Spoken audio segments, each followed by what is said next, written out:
Hello, Cowboy Nation. Well, Nation, no, this is not Cowboy Nation. This is this is Football Nation. This is anybody who's a football fan. Um, I'm going live today because I'm doing a watch party. I know it's some big breaking news. Everybody know I'm a Cowboy content creator, and I know it's a lot of breaking news out there about Michael Parsons. Before we get into the game, while watching my alma mater play, that's why I'm doing this watch party. I'm a Norfolk State graduate. I played for Norfolk State football team back in the day, and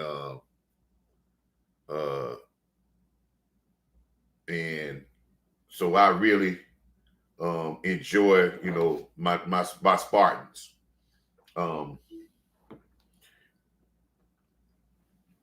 I know some people want to ask a question about you get 2 first-round draft picks as well as the Cowboys draft in first round. Probably did get enough. Kenny Clark is a Pro Bowler. You probably did get enough. If it's sour to the point where it was not correctable, then you move on. One person doesn't make a team, not in football. You can't individualize football. I'm not saying that Michael Parsons is not a great player, but I think Michael Parsons got bit by what I expected in Dallas for a long time. When you're a universal player like he is, with the talent that he had, being going just one thing about getting to the passer and not utilizing your talents or not buying into using your talents in the array of that you can be, like a chess piece, and hopefully he may go to Green Bay and do that. Pass rushers in this league, people get rid of those. Look at how many pass rushers out there in the free agent market right now. They can get to the passer. Don't be fooled by this. Pass rushers and more versatile players that can play the run and the pass are the people on teams. There's a lot of guys out there that can get to the quarterback. And I think the Cowboys is going to keep on getting more and more guys that can get to the quarterback. And hey, they still got enough talent on this team to win. I'm just being point blank with you. You gotta play football. And I think sometimes our fans get so caught up into the limelight of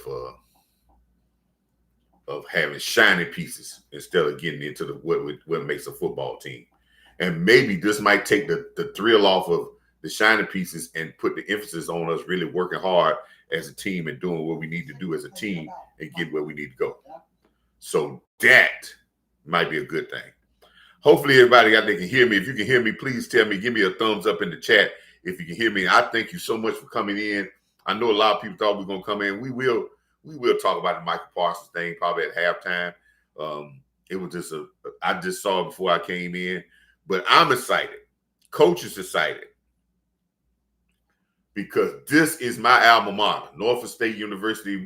We're playing on ESPNU. We're playing Townsend State. This is Michael Vick's first game as a head coach, and he's coaching at my alma mater. I'm a Norfolk State graduate, man. I played in Norfolk State from 88 to 92. Played offensive guard in Norfolk State. Played under great coach Willie Bailey, Hall of Fame coach. Willie Bailey coached at Virginia Union, and he coached at Norfolk State. Willie Bailey coached some famous Dallas Cowboys. Herb Scott should be in the Hall of Fame for the Dallas Cowboys. An all-world guard back in the 70s. Played with Rayfon Wright and all of them, but he should have been in the Hall of Fame, man. But he's on the Norfolk State team.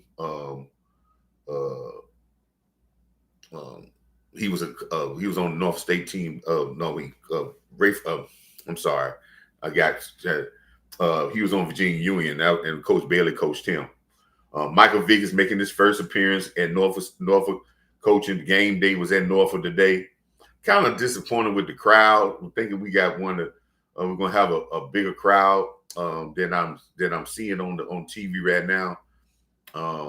Norfolk State has the second largest HBCU stadium capacity stadium with fan capacity in HBCU. Jackson State is first, but Jackson State holds like 70,000 people, but Norfolk State holds about 35,000 people. That stadium got built shortly after I left. We used to play at Foreman Field at the ODU. We used to play on turf. So back in the 80s, coach, I came up on playing on artificial turf in college. It's not the turf that it is now.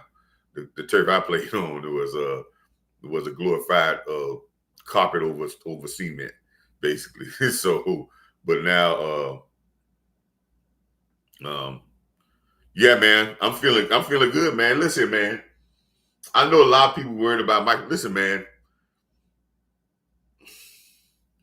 this puts emphasis on now that this defense should come together. They got enough talent on this defense, the Cowboys defense.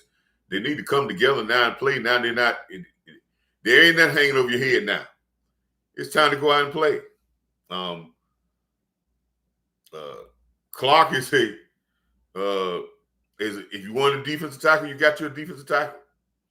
You want a first round. You got 3 first round picks coming up.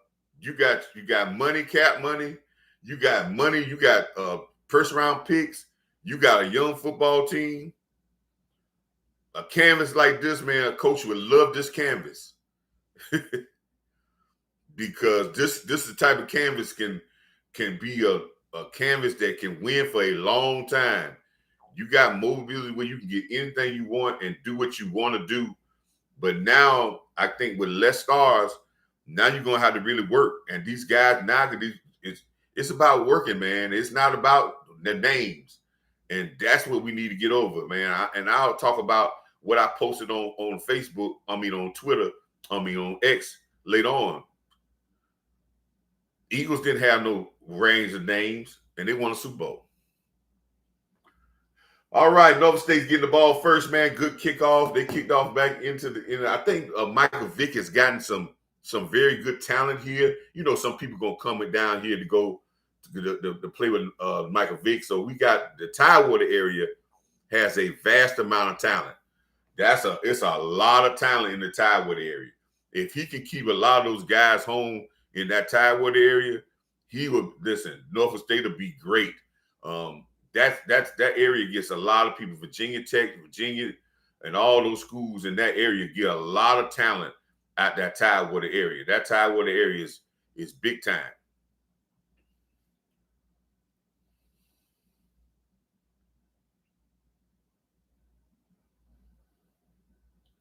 And it always it's going to be I think it's always going to be predicated. Anytime you get into football, it's always predicated on your offensive line, man. Getting your offensive line, being able to control the game with your offensive line, and being able to make the game easier for your quarterbacks.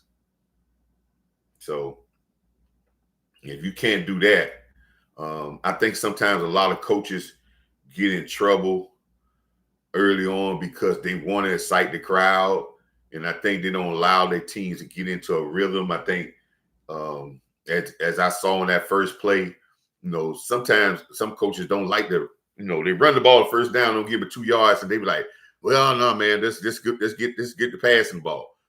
Sometimes you have to have some stick-to-itness, because sometimes defenses are just being stopped for that first play, but they really not stopped.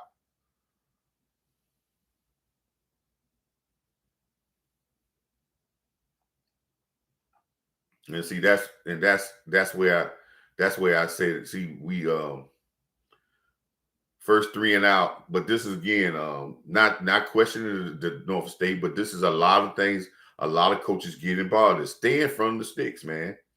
You stay in front of the sticks, and what I mean by stay in front of the sticks, 3 yards on 2.5 yards on first down, you come back and get another 3-yard gain. Now that play right there, that 4-yard play right there, could have got you a first down. But you got to stay in front of the sticks. When you pass on the second or first down, when you throw an incomplete pass, it puts you behind the sticks. And then that 4 or 5 yard gain they still had to end up putting the ball. And people will tell you, I learned this in coaching, and I learned this in when I was playing. And one of my coaches always said, if you wanted to get a drive started, get the first down. It's almost like when you're trying to push a cart. When you're trying to push something heavy, what you want to do is get the wheels to go around one time. Once you get the wheels rolling, it's easy to push. That's what getting the first down. That first down, do whatever it is, small, whatever, to get that first down, and then you'll get rolling. Don't try to get too fancy and get too many, but just get the first down. And then after we get that first down, then we can start doing something, because we get the first down, we're going to take some time off the clock.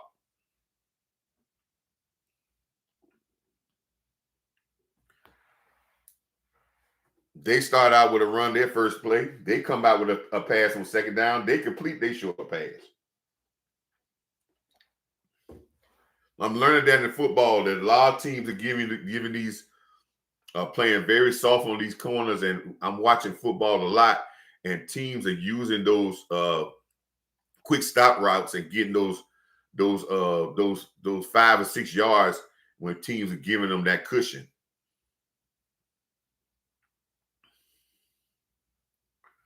They're giving them that cushion, and they get and that's why I say when watching football, teams giving that cushion, and they getting those quick shots.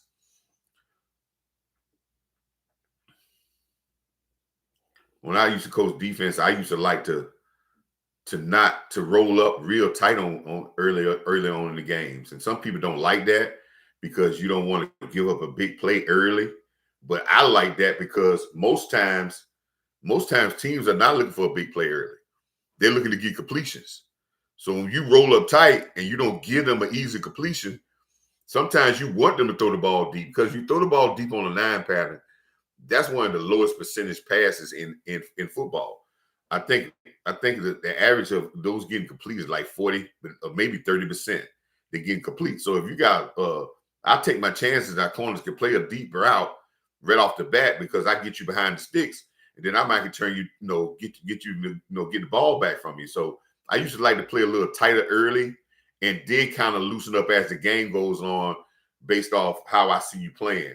But I didn't never like to give you these under routes like Norfolk State just did. They just ran a Townsend just ran a clear out and just had a drag underneath.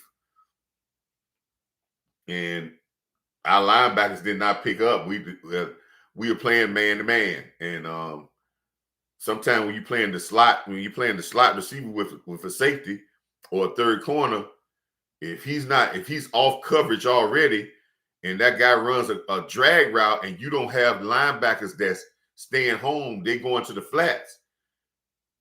That play is destined to get a lot of yards, because that slot corner is coming too far to get to that drag.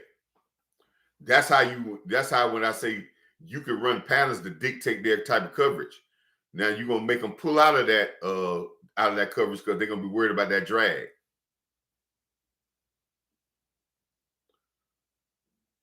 Good job by the cornerback there with a great tackle. That's a great tackle by number 2.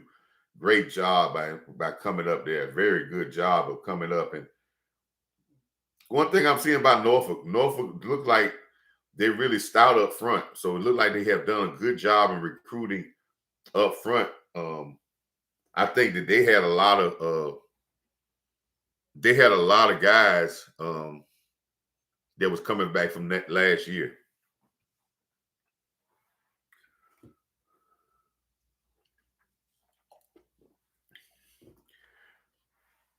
Good pressure. Almost got there.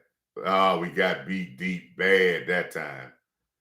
Touchdown. That's bad coverage there altogether. Safety and corner got beat. They got beat bad too. It's hard to get beat by that many yards when you're in almost right outside the red zone. That is a straight route.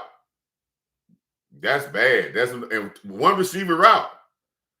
That's bad. That's bad. That's when you come to the sideline, and there's no excuse for that. I could see if it was a combination route. It was a one receiver route to the on the top, and he just ran by the corner, ran by the safety. I don't have no idea what they were looking at. It wasn't even play action. I have no idea what they were looking at. There was no play action. He runs right by the safety and right by the safety and right by the corner. Down the seam. That's sad. That's not good. While we got a little breaking action, I'm finna stir y'all up with a little bit of Michael Parsons stuff now. Let me stir y'all up with a little Michael Parsons stuff. Guess who's happy about this?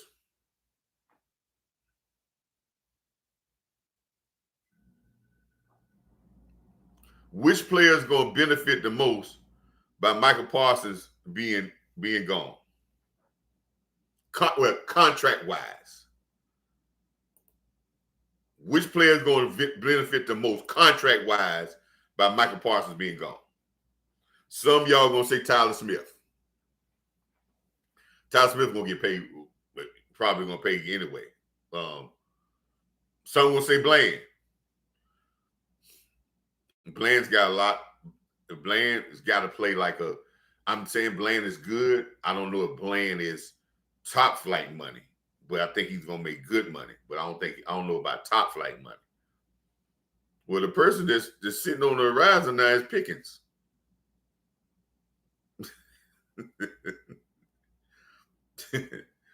Because now you got core players. There is no other core player that's up for big money other than Bland. They have no other core players up other than Bland. So anybody who plays well, they still got them under contract. So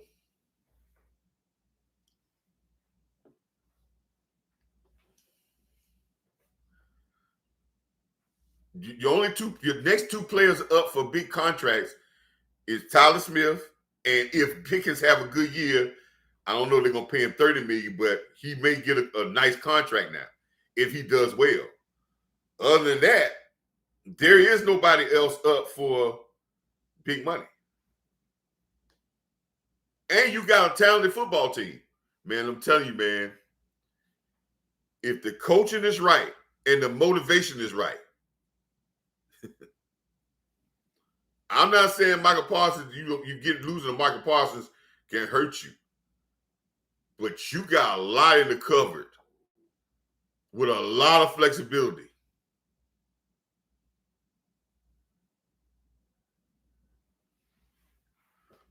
And for y'all people that don't think now you got enough flexibility now. If you're not happy with Dak Prescott, and I'm not promoting this, but I'm just being honest, Coach Mark. That's why it's always real talk. With the flexibility you got now, with not giving Michael Parsons a big deal, if you ain't happy with Dak Prescott, you can get out of that next year.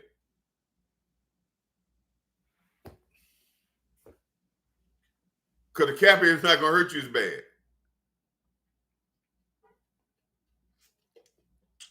Just saying. There is never one move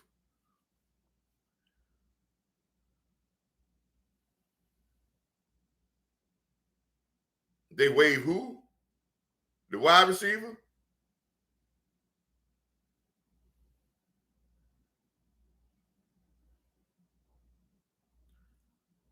So they waived him today.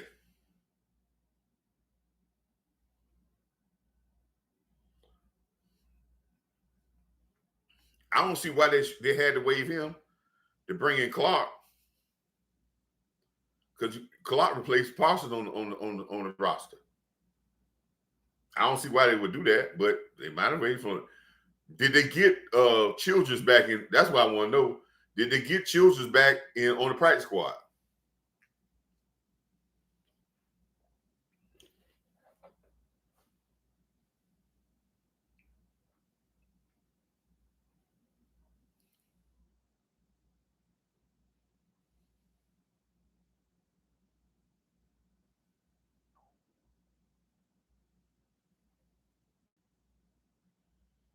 told you, man. Y'all thought I would see. He got out of there. Get out of there, baby. Get out of there. Get out of there. Come on now. Cut back. Oh, we got a flag. Oh, Lord.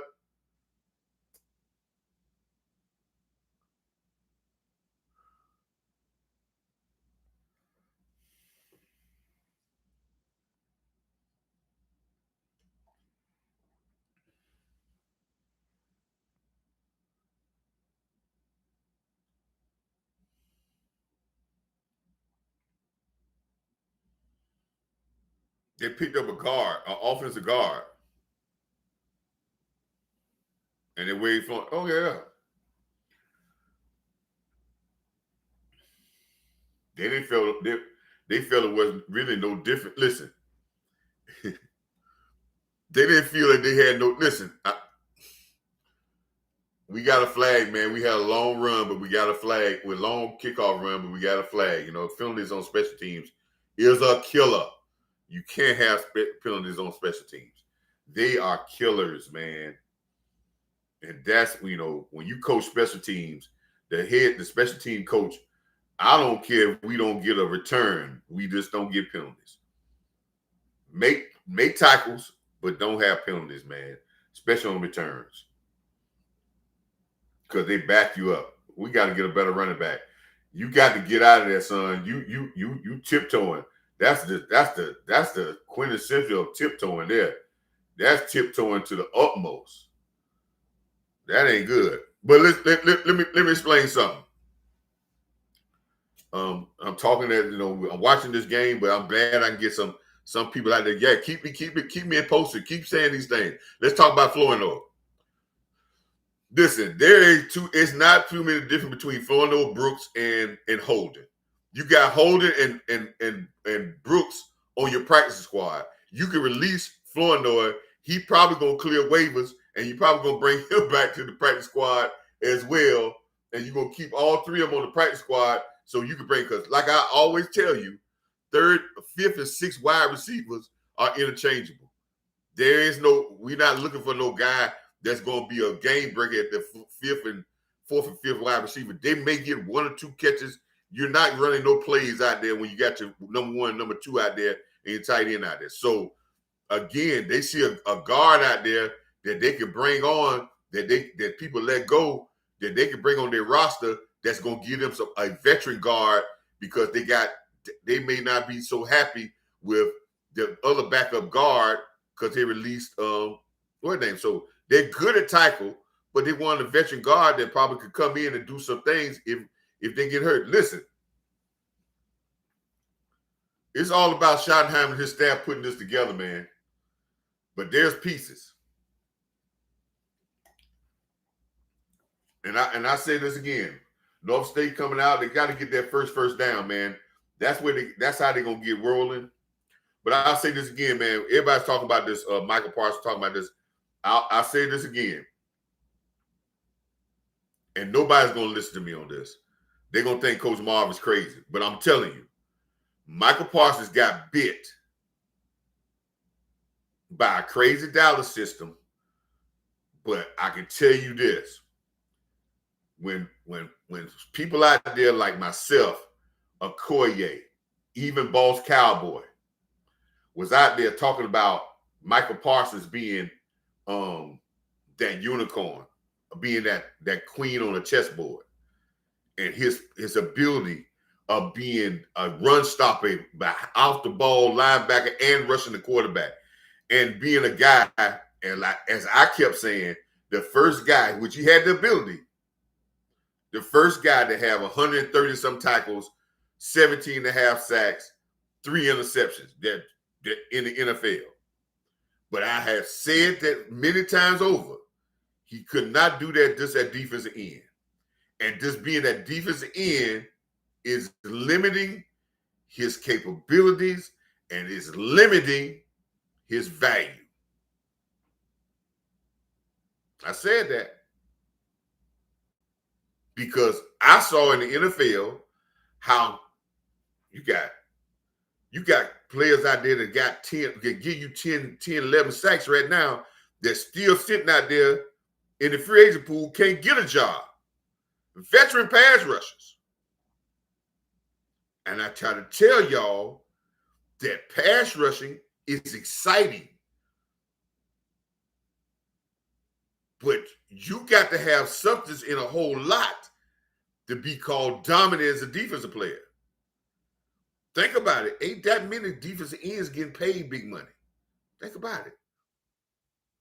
The guy from San Francisco, Cleveland, maybe Cincinnati, maybe the Raiders.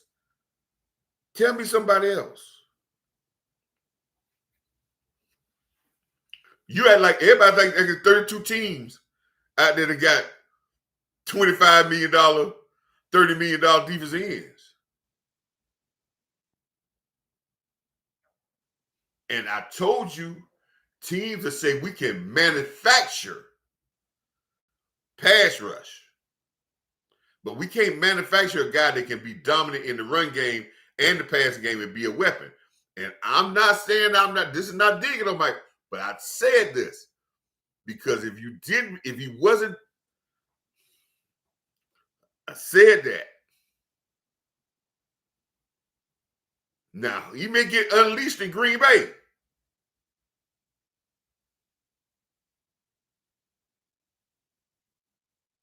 But just being a pass rusher, he's limiting his capabilities.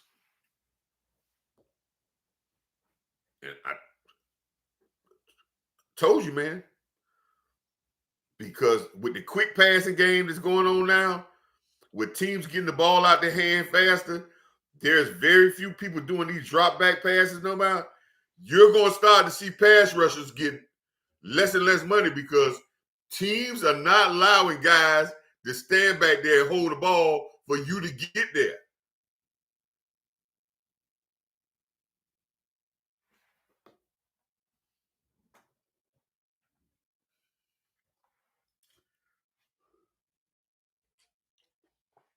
Just like when I think Boss had a story about how people devalued the running back. We got fooled about how important the running back was because they want to talk about receiver. But see, teams are letting big receivers go. Tyreek Hill is gone. They traded him an all-world receiver. You got Michael Parsons being traded all-world. All these passing people that's all just about passing, and they talking about the passing league, people getting rid of them. But they're holding on to complete players. And I'm not saying Michael's not complete, but he wasn't utilized in the complete manner. And I said this, man. Yeah, nobody wanted to listen to me. And I just said that yesterday. On my live, when I was talking about Micah and how he was limiting his capabilities where he could have been able to make them do what he wanted to do. But nobody understood what I was saying. And they still ain't going to understand what I'm saying. They're going to think I'm hating. They're going to think I'm talking about, but I told you, in this league, if you're dominant at two things, that's who's valuable.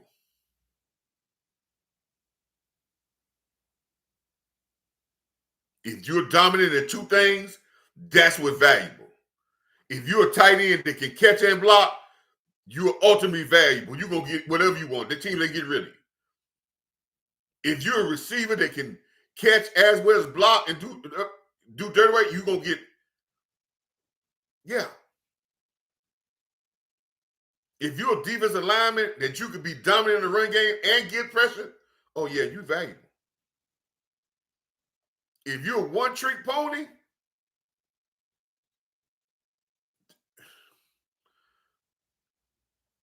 teams say I can put 2 or 3 guys against.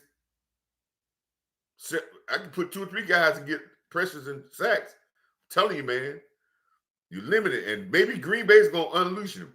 That's gonna be crazy. I'm gonna be in Dallas when the Michael Parsons coming back to play Dallas Cowboys. So, hey, man, that's gonna be good for me, man. I'm glad I got my ticket when I got it. Even though I paid a buck, I paid some money for it, but I'm quite sure them tickets are going through the roof now. I might think about selling my ticket because I probably get double for it now.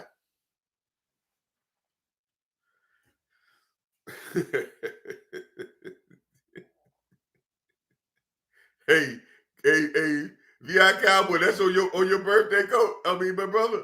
Hey, man, you want to buy? Hey, I'm selling for double what I paid, triple what I paid for. You want a $900 ticket?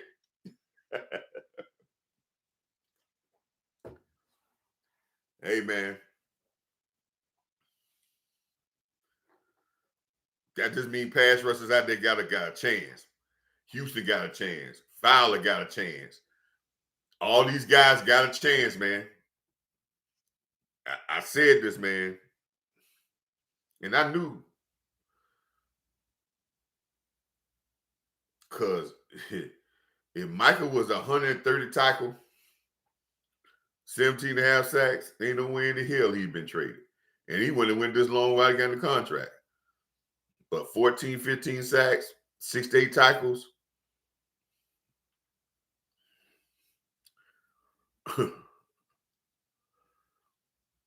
Now, I let the media talk, but I'm going to tell you what coaches are really saying. Let the media talk.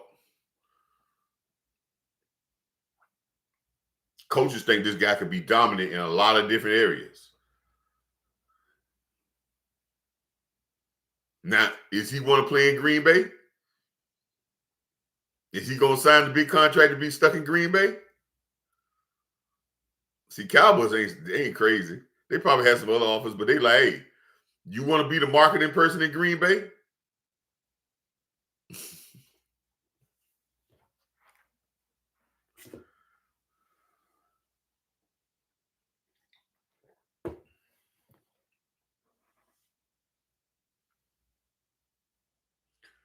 Green Bay not going to trade you. Then they gave up too much.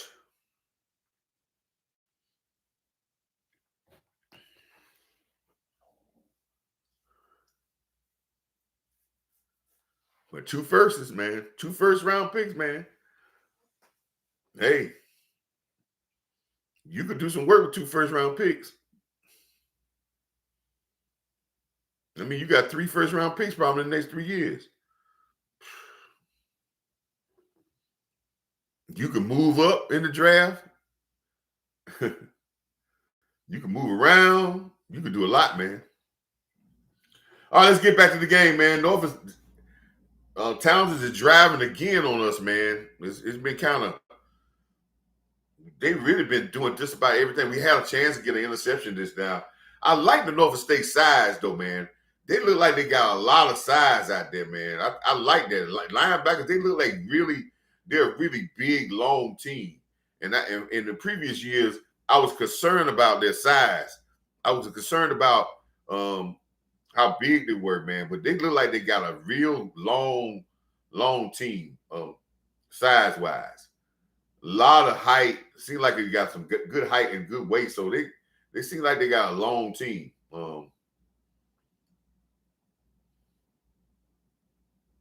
It's going to be tough with the Norfolk State Spartans, man. This is Michael Vick's first year, man. And getting your first year, man, is a tough thing. I think what helped Deion Sanders, do y'all remember when Deion came to Jackson State? His first year was during the COVID. And I think every time a coach came in with the COVID, those coaches that were new coaches came in and did a good job. And when Deion came in, he played spring football. They didn't play a season, and they went 500 in that spring. Then he came back the next year when they went to regular season, and he started dominating. But he had to get his feet wet first. He didn't start off just dominating. Remember that spring when so it takes a little while to get started, man, to get your program in place. Especially when you're a first-time coach. I know some people, I was talking about that the other day when I was telling people that it takes some time to get, they were like, well, Quinn ain't take no time. He got the Washington Commanders to the NFC Championship in his first wave. I say, but Quinn coming off, that was Quinn's second time around coaching. So he understood how he's already been a head coach. that's a lot of the learning curve.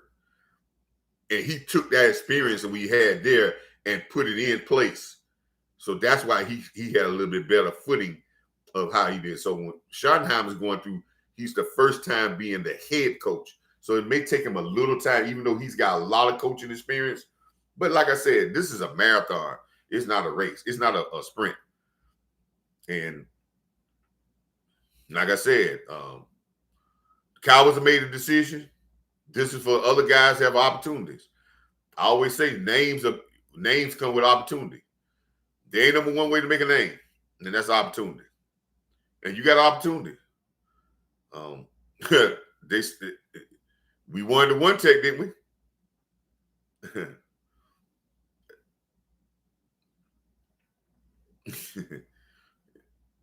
You get what you want now. Hey, sometimes you got to give to get some.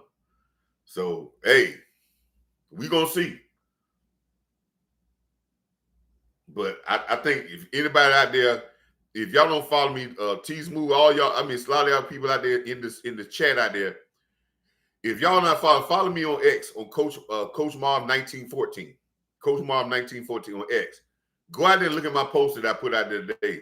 And I posted today a snapshot of all the Philadelphia Eagles defense from last year.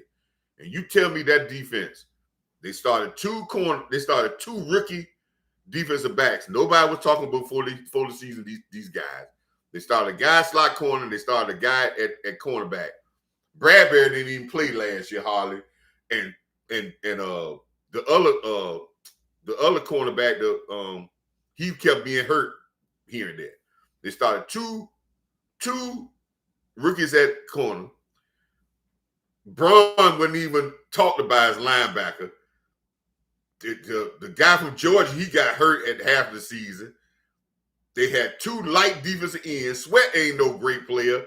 They were about to get off of Sweat, but he had a great Super Bowl, but he ain't no great player. They didn't even pick up Jordan Davis' fifth-year option. That's how bad of a year he had. Milton Williams had an all-star year, and he got a contract in New England. And look at the rest of the roster, defensive roster. And that team was number one defense last year, and they won Super Bowl.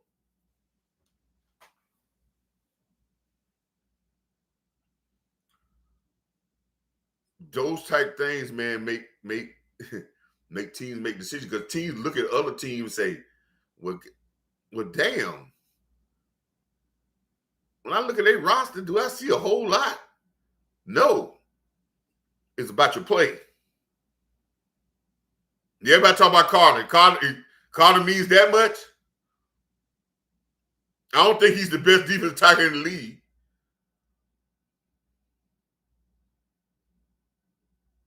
And Philadelphia is going to have to do some work to get back to that. Because off of that crazy defense, they lost their safety, their strong safety. They traded him. Very good safety. They lost Slade, the other corner. They got to replace him. They lost Milton Williams, their second best defensive tackle. They got to replace him.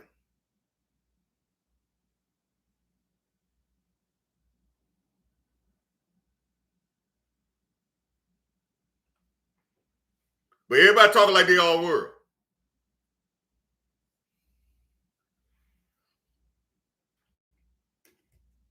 They got stuff to prove on their defense. But one thing about Fangio, he's going to have them ready. And he don't care about the names. He coaches guys up to get them to play. He tells his ownership, don't worry about giving me names. Just give me ballers.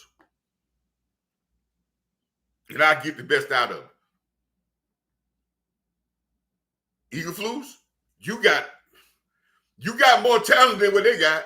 And listen here, that's coming off of defense last year. Listen, I'm still making the case. Their defense last year lost Cox, and they traded Hassan Reddick away. And they won a Super Bowl. And had no one defense in the league. And Milt Williams ain't no big guy.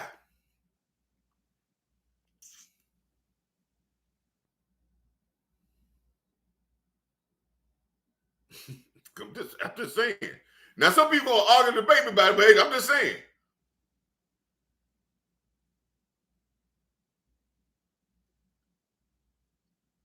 If you looked at that team on paper, you were like, ain't no way in the world.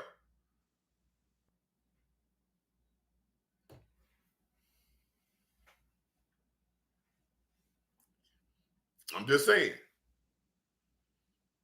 Do you think we got more talent than that team they had?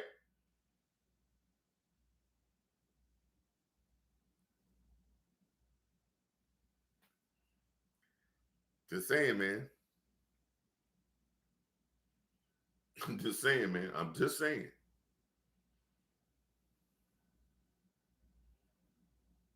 Hey, y'all might not agree. I'm not trying to argue with nobody. And some people going to shoot it down because they just don't want to be wrong. Okay.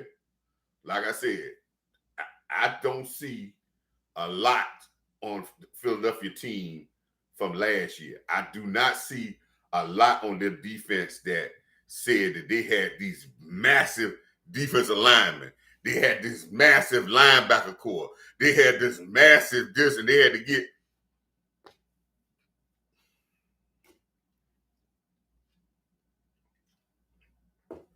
What Fangio did get him is he got him in shape, and he got him playing together. And he got him not taking no using no damn excuses about what you ain't got. That's what Fangio did.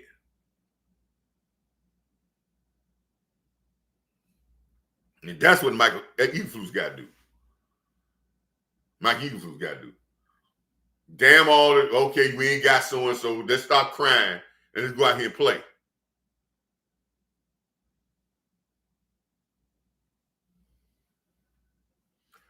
All right, Norfolk State. Norfolk State having a little tough time, man. We got to get this offense rolling, man. We down 10-0. That was a good stop last time. We got them, stopped them down there. We got to find something continuity with our offense. Our running game is not really going. We doing a lot of spread. We throwing the ball to the running backs outside, but we don't. Okay, now we got a running back. Got it. Okay, first down on the first. Now we got a flag though. What's the flag?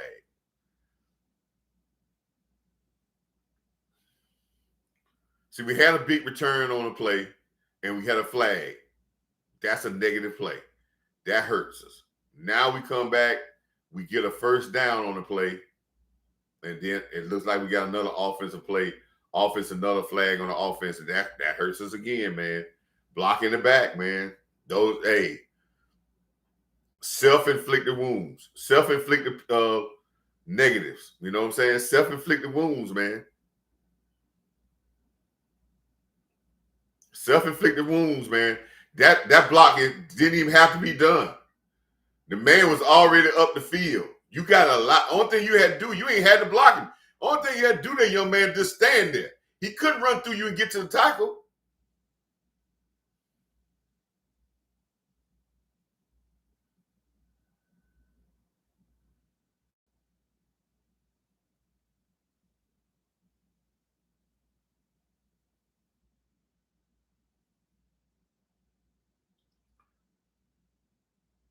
Then we got a drop ball.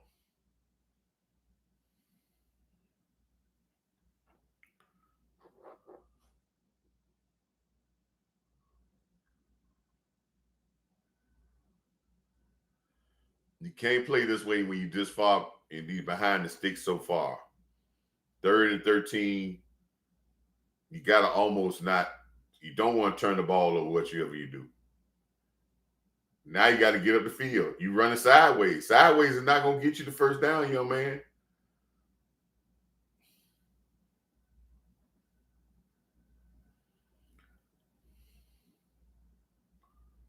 Another punt. We got our defense out there on the field again. And this has all come because of penalties, man. Penalties are what, we're going to find this out in our game. You're going to hear me in our watch party when we get to the next Thursday night. You're going to hear me in our watch party when I keep talking about staying in front of the sticks. if you're not making positive plays, moving the ball positive, any yards you make on any play is called a positive play. But when you have incompletes, penalties, negative plays, when you get lost, tackle for loss, sacks, all those are called negative plays. Negative plays kills offense production. It's almost like kryptonite to an offense because it puts you behind the sticks. The best offenses is always getting positive plays. That's why I always say when you're doing a drop back pass, if you can't get the pass, drop it off go straight to your check down and get positive yards. Because when you're a defensive coordinator, or the thing that when you're a defense against the offense, the defensive coordinator, what he fears more than anything is you get 3-4 yards every play. Because what? 3-4 yards every play is a first down. And now I got to play another down. And the more downs I'm playing with my defense, I'm acceptable for you getting a big play. And what Townsend is doing, they're staying in front of the sticks because they're just running the ball right up the middle on us. And where they were just getting 1 or 2 yards at the beginning, now since they feel like Norfolk is getting a little tired and Norfolk is in there with their second string probably, they're getting now 7-8 yards.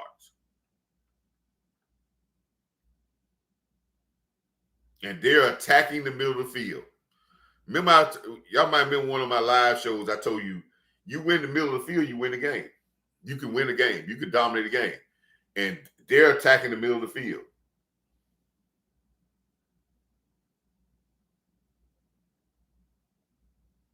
Look at that. Michael Parsons already done reached the deal, and he only getting $136 million guaranteed.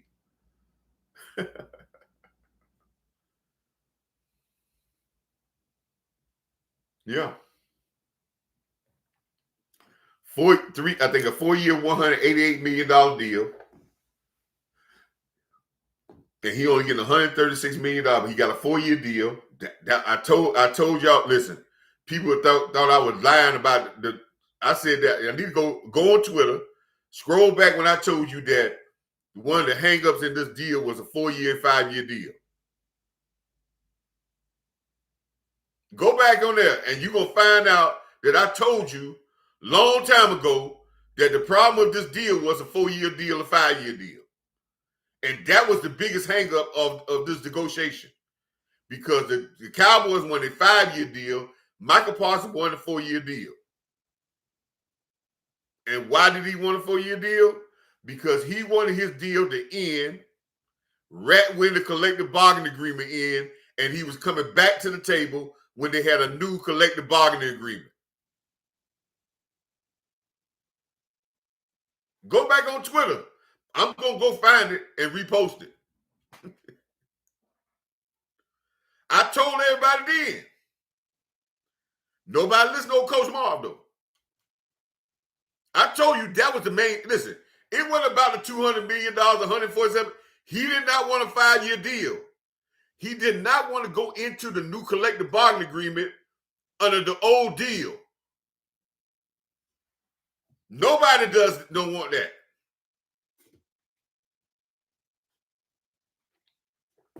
Jared don't do what they're doing just that 1 year. He took less guaranteed money. Yes, his average per year looks bigger than everybody else, but he took less guaranteed money to do what? To get out his deal in 4 years. And he'll be back at the table when we get this new money that's coming in that may be even way bigger when they do the next collective bargaining agreement, which runs out in 2030. And how many years that is?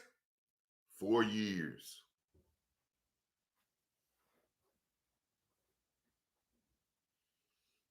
Tell you, man, go back on X, scroll through, and maybe about 2 or 3 weeks ago, or maybe a little longer, scroll through, and you'll see where I told people that the problem with this deal was it was going to be 3, 4, they wanted 5 years, and Michael T wanted 4.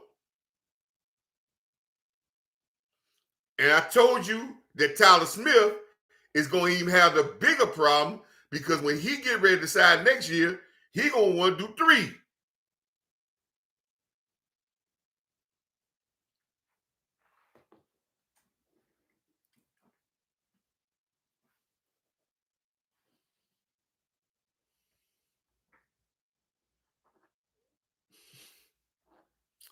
Told you, man. Because he goes right off the bat and signs a 4-year deal.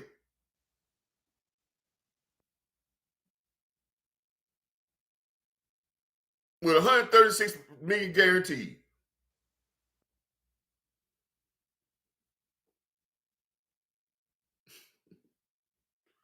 Y'all thought I told you that was the main clause in this whole contract. Yeah, we were talking about, 5 years. I was like, man, 5 years? That gonna put him in after the no. Nobody want a contract going 5 years because what if it's a holdout? What if it's a lockout? And all your guaranteed money gone. And teams try to save salary then. So they start releasing players. Hey, anybody playing that foolish game, man? See, man, y'all gotta think, listen, man. It's chess. It's chess. This ain't checkers, man. These are things that they tell you about. These are things the football players and all they don't know about that. Yeah, this is what owners do. They understand that. You get to the year on there and the collective bargaining agreement out, all his guaranteed money going. You know Jared ain't gonna sign no extension. Then they start cutting guys so they get out one of them contracts because they know they what? We about to lock the players out. Or they about to strike because we can't get a deal done.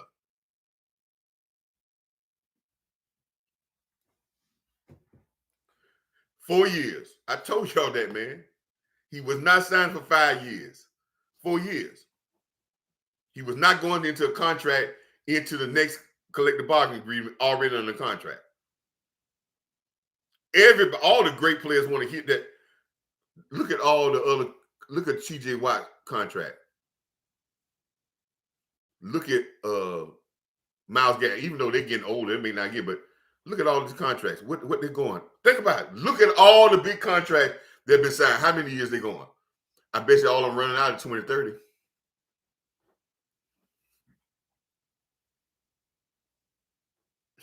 Ain't nobody signed past 2030.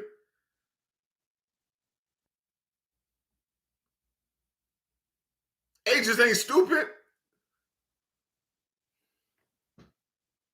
That's why he tried to negotiate with Micah to say, "Oh, we give you that." That's what he's trying to do, and he couldn't get that by the other agent. Couldn't get that by his agent. And listen, I ain't saying that if he couldn't get the agreement. I ain't saying the Cowboys are hurt. Yeah, you lose a great player like that, you hurt. But is the season over? Is it all over? Man, let's hear it. Tyreek Hill left everybody thought that Tyreek Hill leaving the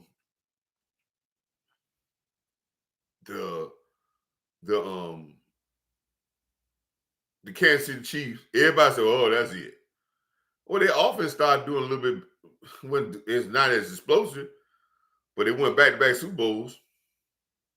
Let me say that again.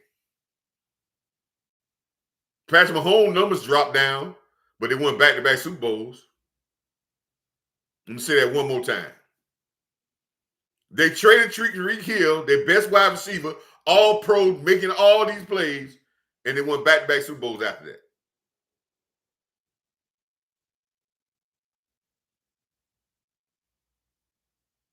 See, you know what's wrong with our Cowboy fans? We talk about the Hollywood problem with our football team. I'm about to make some people mad. Please stick with me. Don't run away from me because I said this.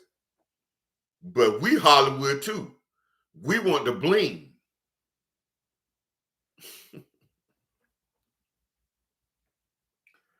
We mad because we gonna think, man, we ain't got nobody. We ain't got Michael Parsons. Now, who we gonna cheer for? You gonna cheer for the damn Cowboys.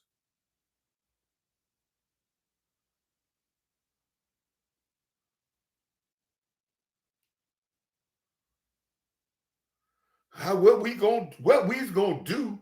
We ain't got Michael Parsons.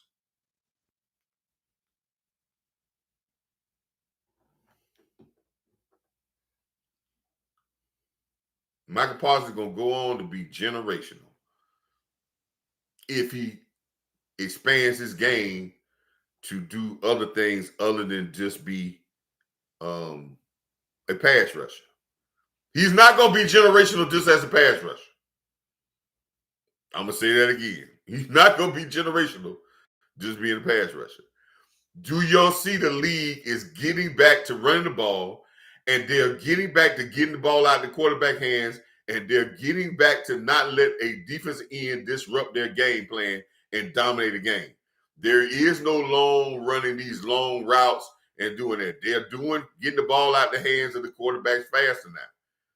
That's why you're seeing the sack numbers in the NFL and the guys that get dominant sacks, you're starting to see those numbers drop. So if you're a one-trick pony, guess what? I'm just saying. This is not bad mouthing Michael Parsons. Like I said, he got caught up when he didn't. I knew if he didn't utilize all his best abilities, that people gonna start to say we can get by without it. I'm telling you, man. When I look at Clowney can still get after the passer. When I look at look at the free agent list, man, that's outstanding free agents. There's a lot of guys out there that get to the passer, but they can't do nothing else.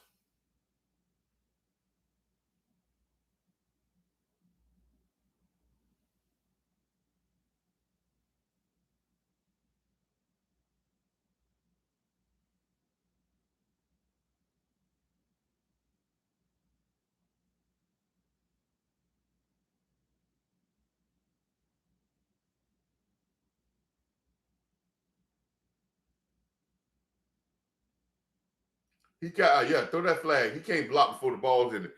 That was an interesting play that just happened, man. They threw a screen pass out there, and Norfolk State still down 10-0, man. I like what I'm seeing in Norfolk, man. First game out the box. Let me give you a little brief about what I'm going to be talking about later on this week about the Cowboys, the things I want to see. One, I want to see if we are disciplined, how physically we playing on the line of scrimmage. I'm not looking at the success of the plays. I'm looking at through past that to see how well we block and see how well we kind of flow in our offense and in our defense. I want to see if a lot of this stuff is correctable mistakes where we just missing tackles or certain things like that. I want to see effort. These are the type things I want to see from a first-time team. And I want to see if we play disciplined enough with the penalties. Those are type things I'm looking when you start the first game, because it's a work in progress. And this is this first time this team playing with this new coaching staff, this whole new coaching staff. This first time they really in live competition with these guys. This is when they first playing. It's a difference when you got guys practicing. And that's the difference, man. You got guys practicing. You don't know how as a coach, man, you don't know how they're going to happen when the lights come on. And the players don't know how your coach is going to act when the lights come on. I mean, you guys, I done had some coaches that they flip out when the lights come on. Coaches, they get fooled too. They get crazy too. Some of them, some coaches can't coach when the lights come on. Now, to be honest, when I first started coaching, man, my first couple of games, man, I didn't know, man, it took me a while to get adjusted because it's different than being out there in the practice field, man. But when you get in that, everything is picked up, and then you got to understand that there's a lot, you get less yelling when you get in a game situation. You do more yelling at your players in practice. You are more on their case of every little thing in practice. When you get into the games, yes, it's sometimes you're going to yell, but most of the time you got to have a calm demeanor because we got to get production now. So going crazy when we get in that time is not really the time to really go crazy. If you want to go crazy in practice, because then when you get in the games, you want guys to respond, not to be not to shut down. You want to get all that stuff out in practice. So that's why a lot of my players say I was an asshole when it came to practice. Yeah, I was. And a lot of them like me more on game day than they like me in practice. Because they're like, coach, but then they get in practice and then I flip a switch on them. Like, no, y'all just get on my nerves. Y'all got to do so and so. So that's how you got to be, man. So, when you get in what name?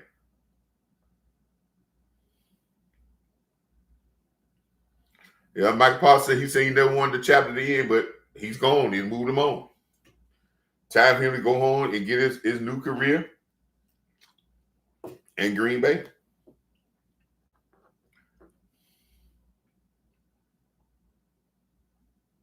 And I understand that.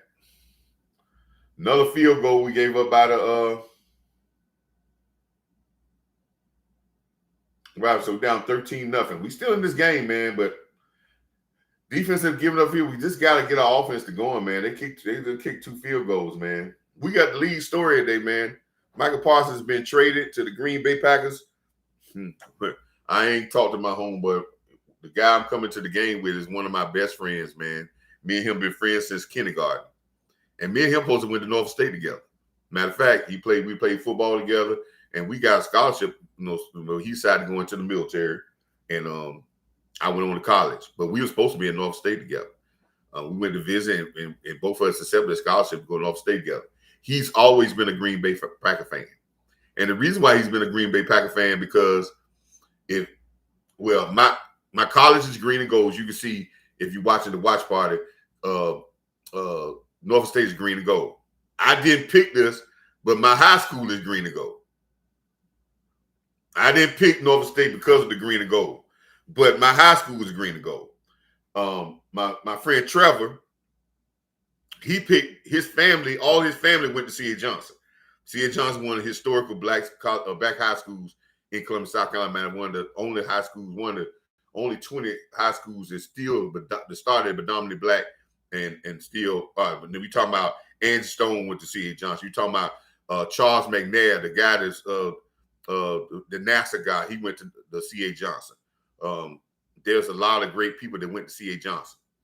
Well, his whole family, his brothers and sisters, and his mom went to C.A. Johnson. So he liked green and gold. So that's why he picked up the Green Bay Packers, because they were green and yellow. So he started liking Packers because of their color scheme when we was little. So he stayed as a Green Bay Packer fan. Because when we were growing up, Green Bay was horrible. But he still was a Green Bay fan because the color scheme. Now, all his family is Pittsburgh fans, but he's a Green Bay fan. So he's been a Green Bay fan since life. So I've been a Cowboy fan since life. So we've been going back and forth. When we used to dominate them, when we was in the 90s, we used to always beat Brett Favre. And then when Aaron Rodgers always used to beat us. So we've been going back and forth, and he's had the upper hand lately. That's who I'm coming to Dallas with. He don't go to see, but this will be his first game in Dallas. This will be my first game in Dallas, and this will be our first game going together to a professional football game. And we're going to see our two teams play, and Michael Parsons on the Green Bay Packers. That's gonna be crazy, man. So, hey, this is how life is, man. It's built with swift transitions. So, God tells us, we are built with swift transitions. There are things that doesn't mean that you don't supposed to rock and roll. This is what you got to do. This is the cards you are dealt. There's still enough talent on this football team to win. And if they don't think they got enough talent on this football team to win, then they're sadly mistaken. This don't mean you got to go out there and score 100,000 points because you got Michael Parsons going. It's just that guys that's going to have to step up. But the guys going to have opportunities to do great things. They didn't have no Michael Parsons on the Green Bay on Washington team last year. They got to the NFC Championship game. So people talked about their talent last year. They got the NFC Championship game. When I look at their talent, their defensive back talent, when I look at their talent, they got to the NFC Championship game. And I know we got way more talent than that.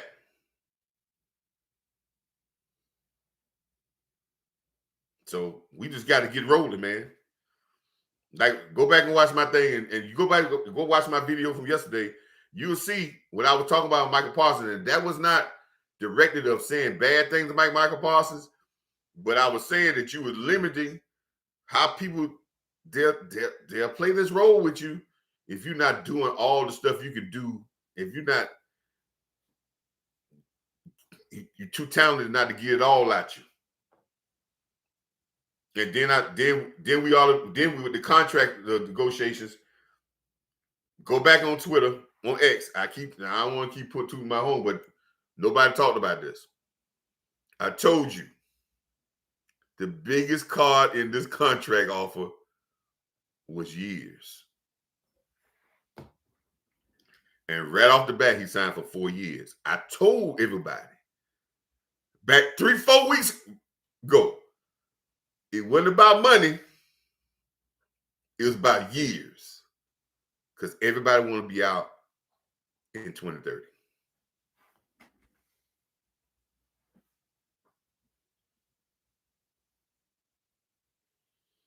Okay, did we get a first down here?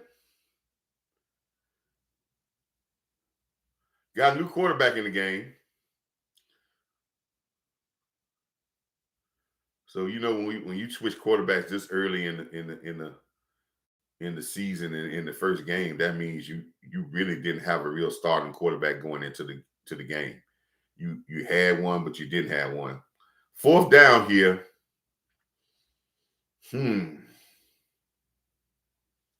This is a very tough play right here. Inside your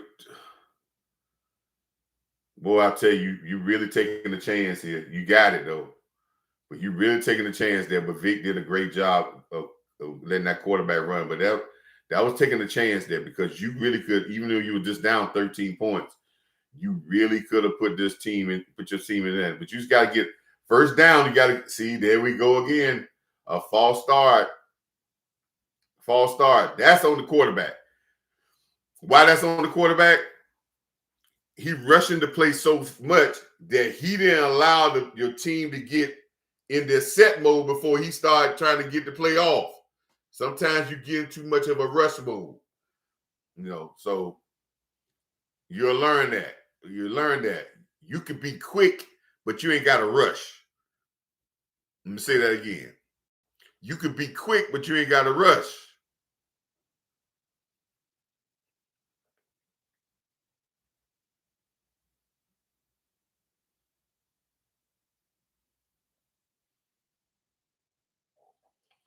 One thing I see was in Norfolk State, and I say this about a lot of teams, and I refer to this in Cowboys,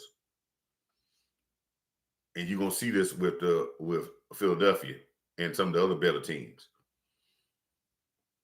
The key to your blocking schemes is how well your receivers and your tight ends block. Teams that have great blocking receivers and tight ends that really work on blocking and really get after it in the blocking, those teams usually be successful.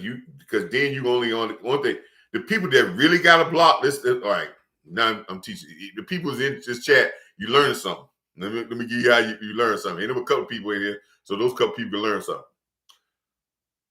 If your receivers and your tight ends are the ones that really block, because they really got to get into people and really block people on the move. Your big guys, they shield a guy. You can probably get past them if they just shield a guy. But the real guys is those guys on the outside really getting in and knocking people back and winning those battles. If you win the battles with the receivers and the tight ends on their defensive backs and linebackers, man, you could dominate a team. Even though they got a good defensive line. I'm telling you, man, I know that because I done had teams go on the sideline many times, and our defensive line was doing their job, but we were just getting killed. Our safeties and corners and our linebackers was getting killed by their receivers and tight ends.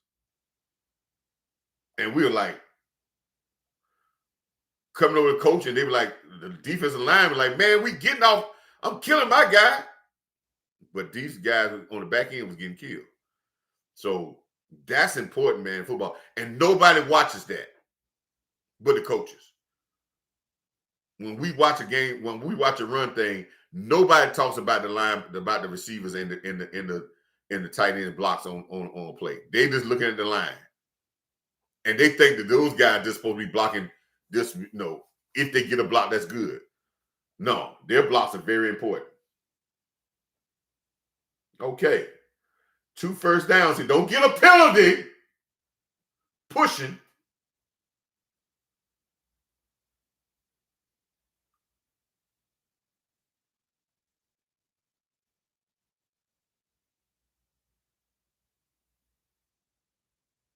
That's the first down. What are you talking about 3rd down and 1? He was way past the sticks.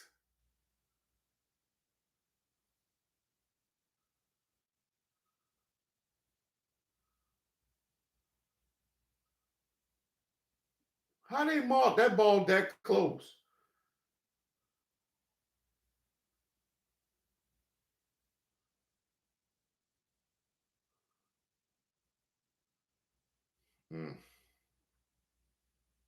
Nothing.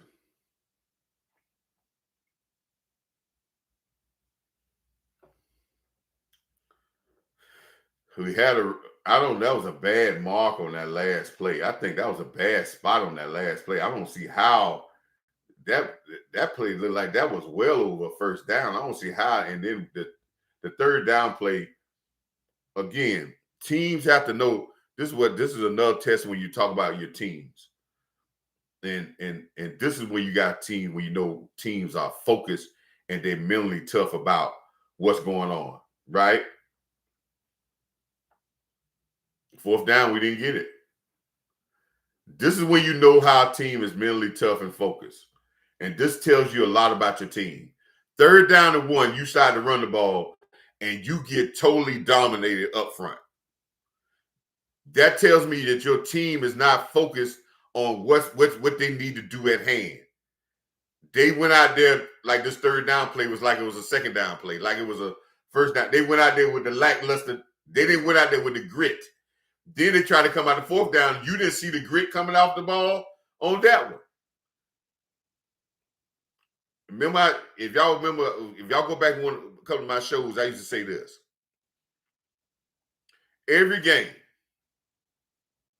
in the first part of the game, in probably the first quarter, in every game, I don't care how tough you are, whatever, there's going to be, the 2 teams are going to establish 2 things.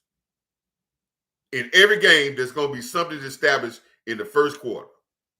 And you know what that's going to be? The alphas and the betas. That's going to be established in the first quarter. Now, it may change from game to game, but in the first quarter, that's what's going to be established. Who's going to be the alphas and who's going to be the betas? Yeah. That don't mean that you won't be the alphas the next game.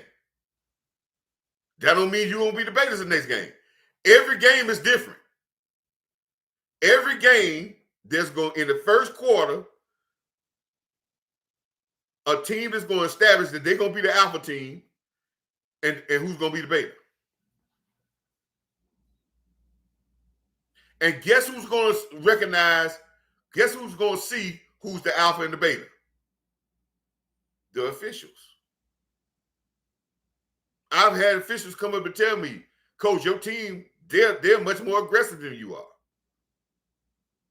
They can see who's getting after the other team and who is not.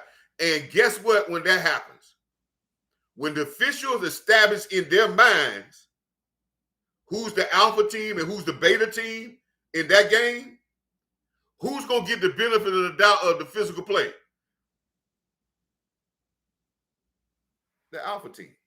Who's going to get the benefit of the doubt of the penalties when they try to do certain things because they don't feel like it's going to be the beta team? That's why I always tell my team that at the beginning of the game, you're going to decide early on, are you going to be the alpha or you're going to be the beta. Because you can't change that in the middle of the game. You can't change it at the end of the game. At the beginning of the game, in the first quarter, it's going to be decided. That don't mean you're going to score points. That don't mean that you may have a lead in the game, because it may be some mistakes. It might be some long passes. It might be a long play. That don't mean nothing. But the structure of how who goes out there and start hitting and the aggression is going to be decided in the beginning of the game, probably the first quarter.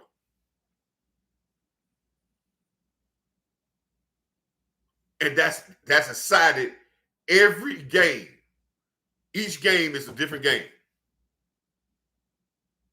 You can't rest on what you did last game, because the other team don't care about what you did last game.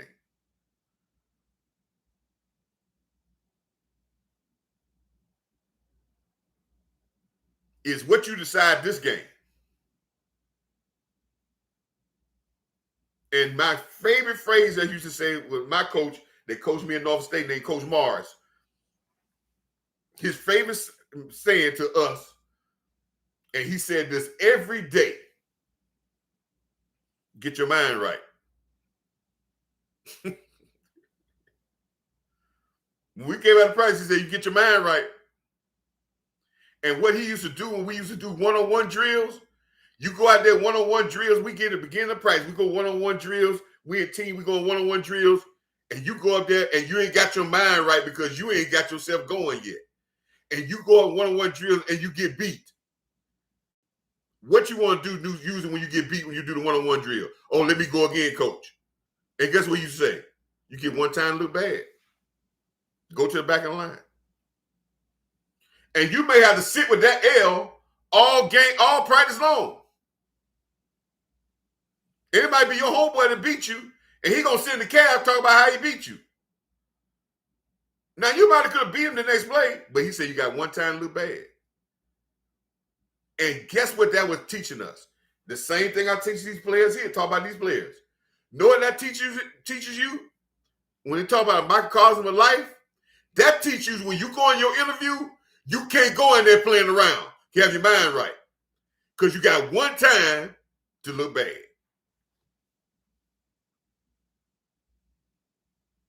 So that means you got to be ready for every opportunity. You can't go into opportunity saying, oh, I'll get another chance. If I don't do it this way, I get another chance. No, there may not be no more chances. So get your mind right. So this is what I'm telling the guys that play defensive end for the Cowboys now. Get your mind right. Because you got an opportunity of a lifetime.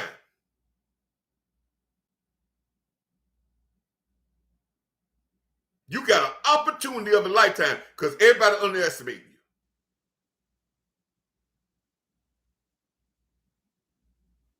you. And there could be some stars made in this season.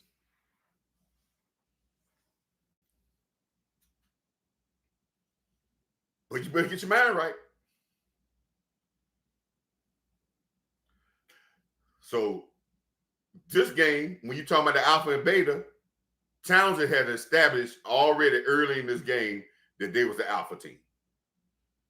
And one thing about when you establish you're the alpha team, we talked about the officials lean to that, right? One thing about alpha teams, when you establish that you're the alpha, that only builds momentum. And once a guy gets confidence that he think he can manhandle you physically, right?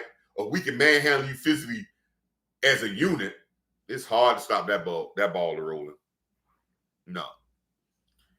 That's why you got to establish it early. Now, that means like you can't come back the next game and do that. But that game is hard to take that dominance away. You never see a team that don't start winning the physical battle early, then later on they start dominating them. Because that's set in their mind that they can beat you physically. And right now, Townsend feel like that you can't hurt them physically. So now you got to try to do it with skill players. And in football, man, finesse don't beat power. Because teams got some speed too. Ain't like they got a bunch of players that can't run. And look, he goes back and almost ain't get the first down. But yeah, a lot of people think speed beats power.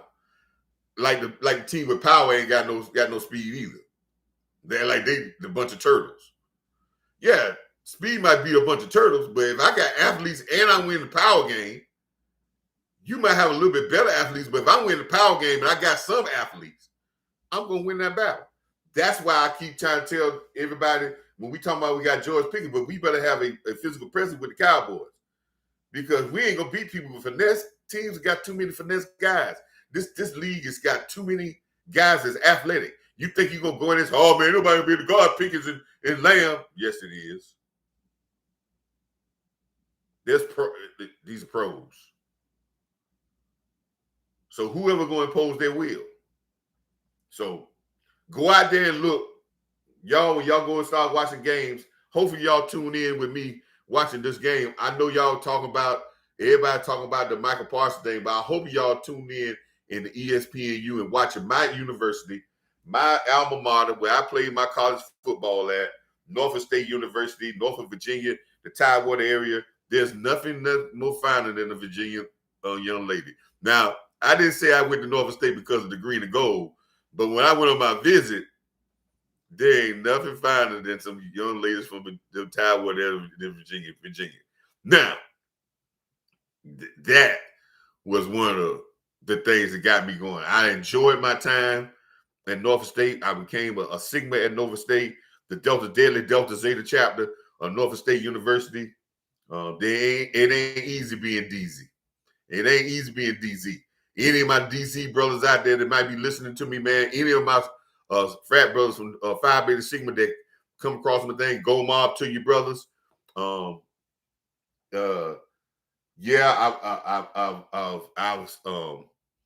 I've went there, graduated as a Bachelor of Science in Accounting, had a very great time, and try to go back. I'm going to Virginia, going to DC. We're playing in the crazy Philadelphia, the Philadelphia Eagles Stadium on October the 30th. We playing Deshaun Jackson, who's at Deshaun Jackson's coaching at Delaware State. You know, him and Michael Vick played on the same team together, and we're playing them in Philadelphia on October the 30th on a Thursday night. On a Thursday night, on a game. So I'll be in. Hopefully, I'll be in DC, not and then Philadelphia for that game with me and my brothers. A lot of my frat brothers. We're not going to homecoming because that's the weekend before, and homecoming is really off the chain, man. So, you know, Coach Mark can't do it, and I can't get monetized with this station, man. I can't make no money to be able to do it because I've been putting a lot of money out, you know, a lot of stuff to try to get these computer things. And I'm glad I'm able to be on live now and not even worried about the computer glitching out on because of the little bit of upgrades I did with the computer. But I got a lot more I need to do with it, man. So if you find in your heart that you're following this and you're liking the content of the Norfolk State game, I know we talk about it a little bit, but we learn about football as I watch my team, and I'm talking about a little bit of Cowboy content. Just give me, you know, my Cash App is $PBS, P as in Paul, well, P as in Phi, B as in Beta, S as in Sigma, 222. If you follow that, I was a 2. And that was 2 that I was the only one crossing my line because all the other 10 people I had on the line didn't make it. So PBS, $PBS 222 is my Cash App. If you want to Cash App the coach and say and put it in the line, say, hey, coach, this is for your channel. Keep moving your channel on board. Get the best equipment so you can be, you know, just like the others. I am trying to grow and trying to do those things, but I'm trying to really, you know, I'm not getting into the philosophy of a lot of gossip talk. That's why I said my show is Coach Mar Real Talk. You're gonna get real talk from me, and I'm not gonna cry about Michael Parsons. I would have hoped Michael Parsons would have been here and played and done a lot of great things. I hate to see, but I don't think the cover is bad. And I think you can do well with these 2 draft picks, and picking up Kenny Clark is a much needed player that everybody talk about, and that's going to help the defensive line as well. So I think this team can rock and roll. I think this team has the thing to be able to do it, and they got $30 million in cap money. Probably 20-some million dollars in cap money. So if they got a first round draft pick. So if they feel like, hey, if somebody's disgruntled, they want to get out of their contract, and they may want to do a trade deadline, they can give up a second round draft pick to get somebody. They might not give it their first, but they can give us a second round draft pick because they got another first. So they got moves, but I don't care what moves they make. It's not about the moves they make, people. It's about playing. They got to play well, and they got to play as a team, and they got to do this as a team.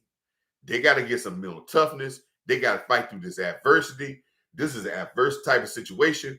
They got to play, man. And they may not win next Thursday night, but that don't make the season. And I know a lot of people jump off the bandwagon, but I think that they can put this thing together. Norfolk State is driving the ball. We done got a couple of now. Our quarterback is running for his life, but we getting some passes out. He getting some scramble passes, and it's 29 seconds, and we are in. I think we're getting close to field goal range. Now we just got to understand. This quarterback got to understand. Do not take a sack. Throw the ball away. Don't take nothing negative.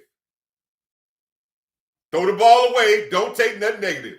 If you're going to run it. Block. Why are we not blocking? 60, what you doing out there, son? Be aware of, listen, I always used to tell players this. If you're an offensive lineman and you blocking the guy, you disconnect. If you're too tired to go back and connect with him, then I need to get somebody else out in the field. He's just standing there. Do not stand around if you're an offensive lineman. There is either somebody you could go hit or somebody you could assist. But standing around just looking up and watching the play, that ain't good. Watching the billboard ain't good. 22 seconds, again, quarterback. No negative play. Get the ball out your hands. Get the ball out your hands. Don't get sacked. Don't turn the ball over.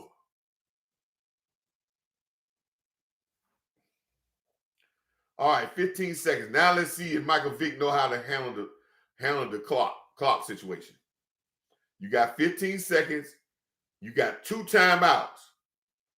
This is third down. Now, I will use one of the timeouts now, Vic. Get your play that's going to be right for you. You still got a timeout in the bag. Get a timeout now and get the right play going on instead of rushing the play. The 2 timeouts ain't going to help you right now.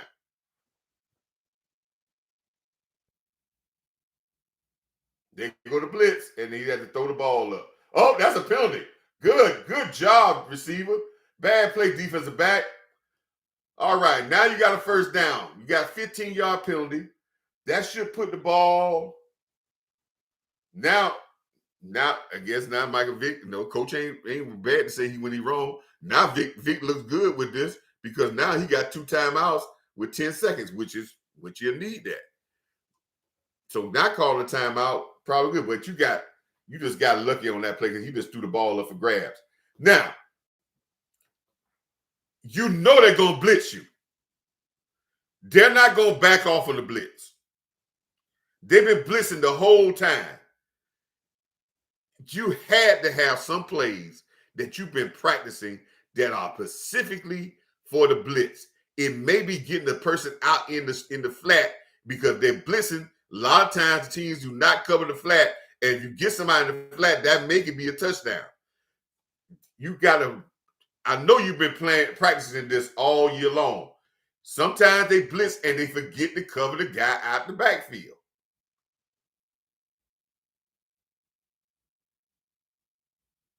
There he goes. Oh. Touchdown. Norfolk State touchdown.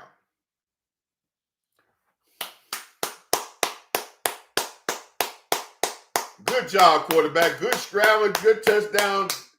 We got on the board first time. Michael Vick's first time getting the. Oh my goodness!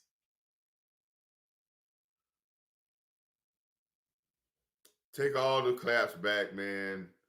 Holding on number 69.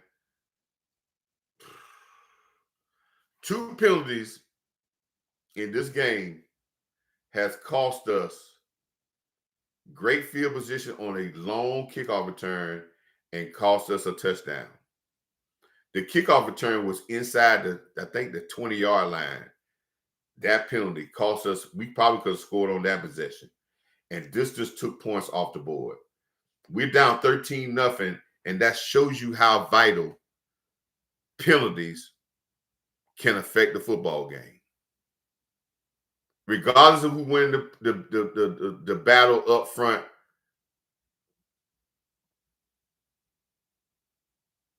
oh man, he had his hands on the outside and he pulled down with it. But that been happening all game. But anyway, it's a penalty.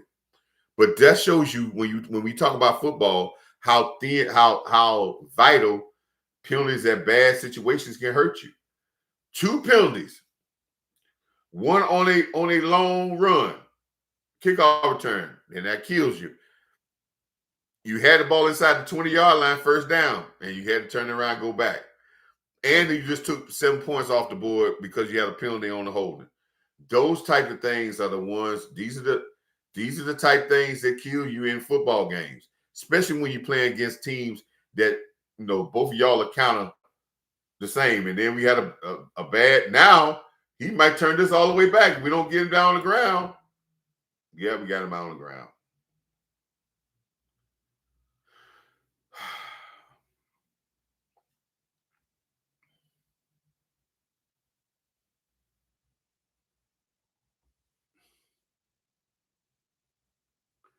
Bad. Listen, you cannot do that. Inside first. That's a penalty. That field got blocked because of the fact your L4. I think that's L4. Your L4 blocks outside. Jam inside first, protect inside first, and then go out. If everybody protect inside, what that leaves is the last man on the line of scrimmage to come all the way around the corner and bend and make the block.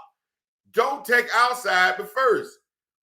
And man, I don't care you. This make coaches upset. We practice this, and I know Michael Vick been practice this. You practice on special team on field goal over and over again. You preach this. Inside first, then outside. If there's no threat inside, then you block outside. And people still do it wrong. You preach this over and over again. And then you got a player that goes out there and don't do it, and we get a block. And then they come on the sideline and be like, oh, my bad.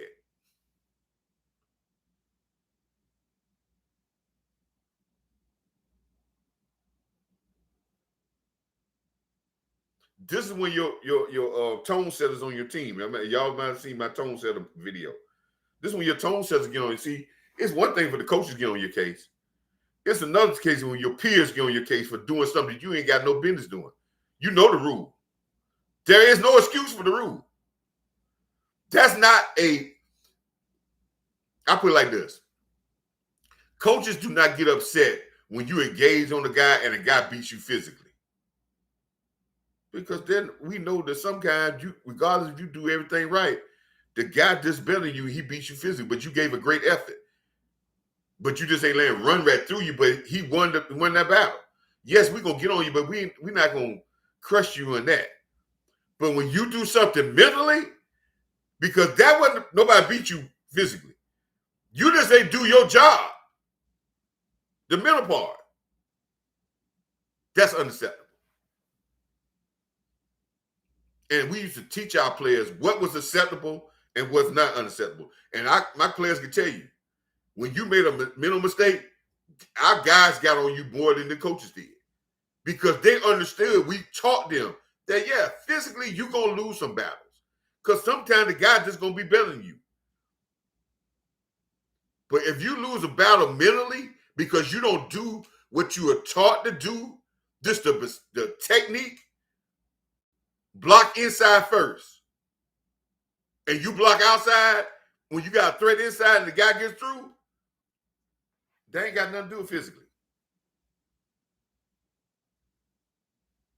That's unacceptable.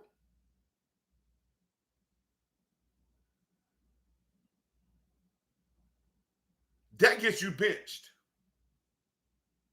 for a long time. And you have nothing you can say about it. You can't go home and tell your parents, say, oh, I got benched. I don't know what coach. No, you can't.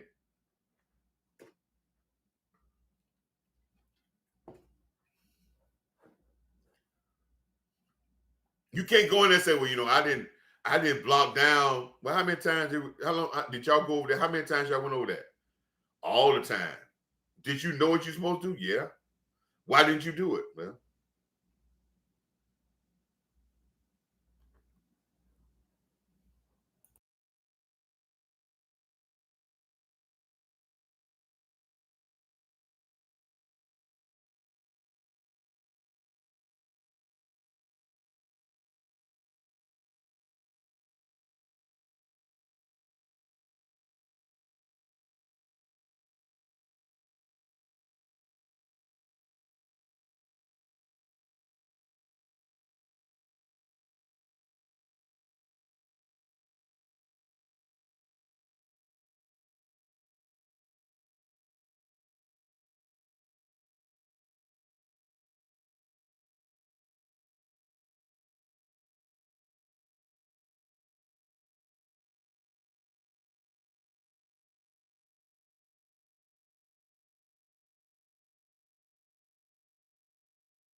all right. I just wanted to hear what these people had to say. We down 13-0.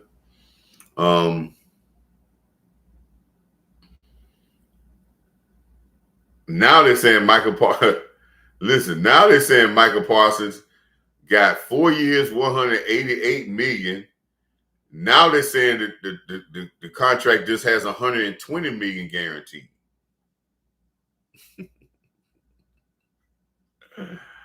Yeah, he took that. Like, listen, man.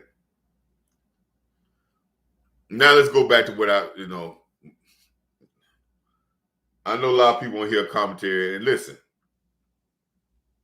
this might be the best thing in the world that happened for the Cowboys. And it's not because of Michael Parsons going. This might be the best thing in the world for the Cowboys because this is the first time that a star player said no, man. I'm not going to put up with these shenanigans. I'm not going to put up with you trying to railroad me. I'm not going to put up with you trying to railroad me and then try to settle me in the media and thinking that, oh, I want to be a Cowboy so bad that I'll take whatever you can take. This is the first time that we got somebody that says the Star ain't the only place I can play football at. The Star ain't the only place that I can be happy playing football at. And I say that that's a good thing for the Cowboys because now that takes some of the luster off of the Cowboys and thinking the arrogance of thinking that they can do anything that players are gonna say won't say that they want out.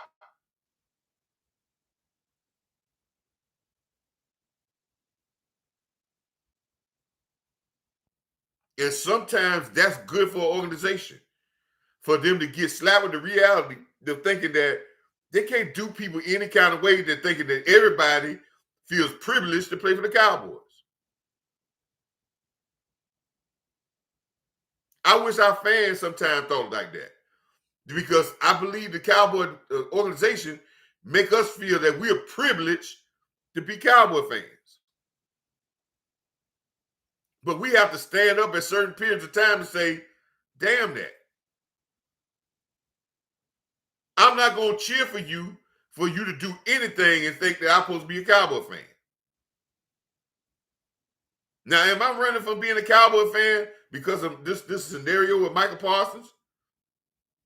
No, because I know this is a talented football team. And I know getting Clark is going to be a talented player. And I know that they can draft.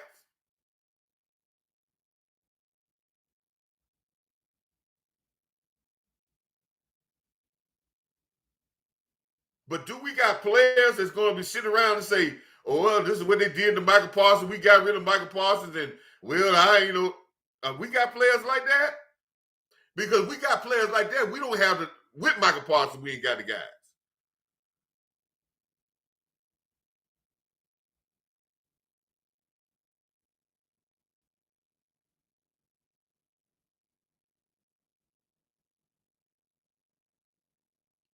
Because, see, sometimes I think a Hollywood nature ruins guys.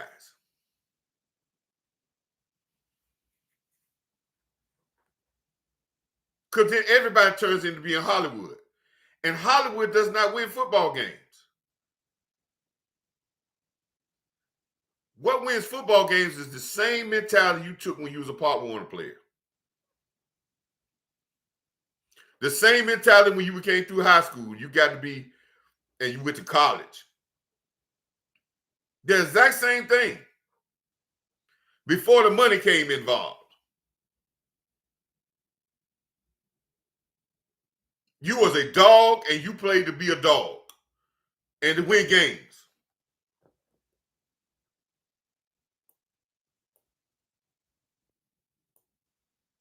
That's how you got there.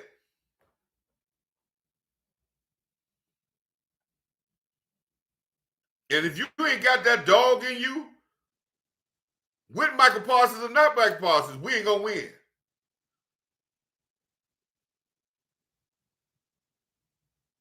Now I might not be talking what everybody else in the Cowboy Nation gonna be talking about, and I might not have but 3 viewers watching because a lot of y'all probably on these other channels. They're probably I ain't went over there. It's probably everybody got everybody live on their show, everybody crying, everybody talking about this and that. But Coach Mar Real Talk is gonna be straight.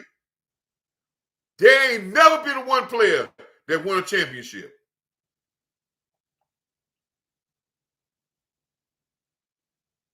Not the greatest team sport in football.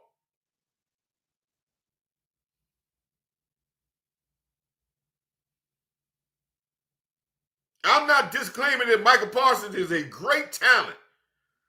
I'm not disclaiming that we couldn't be better with Michael Parsons. But we can find how to be better without him.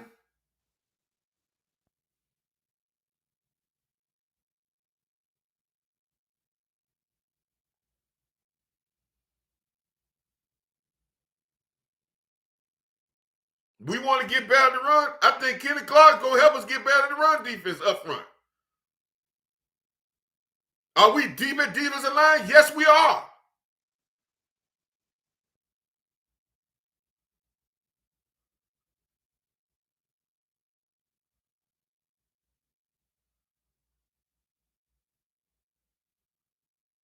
But I would still say, man, Washington did not have as much talent as we had last year. And they got to an NFC championship game. And I would say, as I posted on X, the Philadelphia defense talent-wise is nowhere close to what we got on this team right now, minus even Michael Parsons last year, and they were number one defense.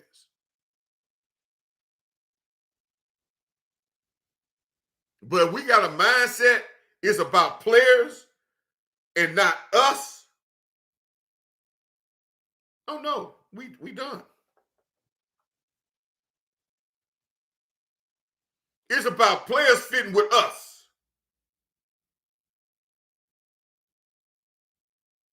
It's not us fitting with the players.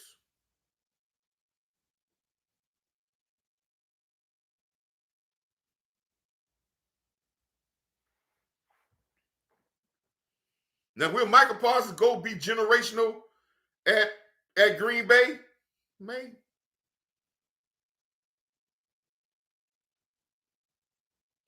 He's not going to be generational just as a pass rusher. But he may go to Green Bay and they unleash him in a whole different areas, because one thing he's going to find in Green Bay, it ain't going to be Hollywood.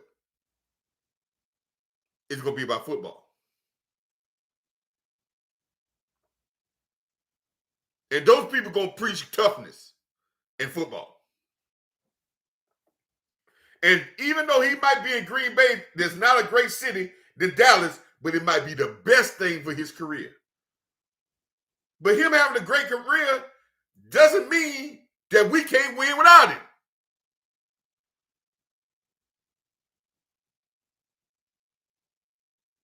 And we got to separate that, Cowboy fans. Tyreek Hill went to Kansas, from left Kansas City and went to Miami and had one of the best receivers, two of the best years as a guy can have the last 2 years. His first 2 years in Miami. All world seasons. That doesn't mean that the team that he just left couldn't win. And that doesn't mean that he didn't go someplace and do great things.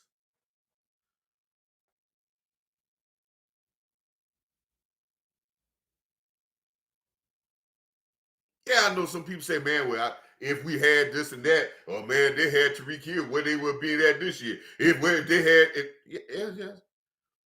But the real reality of the situation is,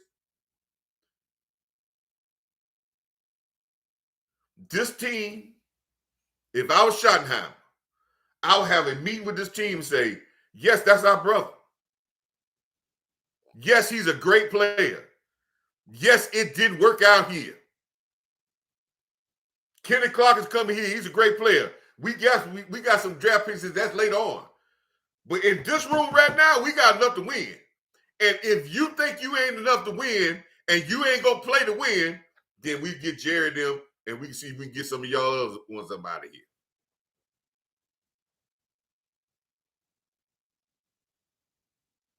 And we will break this down to the sticks and build it back up.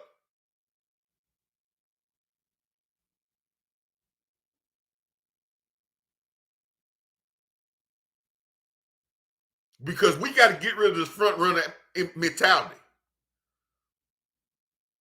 And a front runner mentality means, yeah, well, we ain't got that guy. Well, we ain't got this. They gonna run all over us. Well, we ain't got this name. They ain't pick up this guy.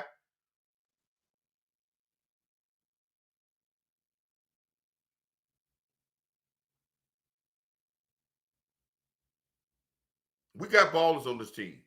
Now, do we have their mentally tough to rise above adversity? I don't know.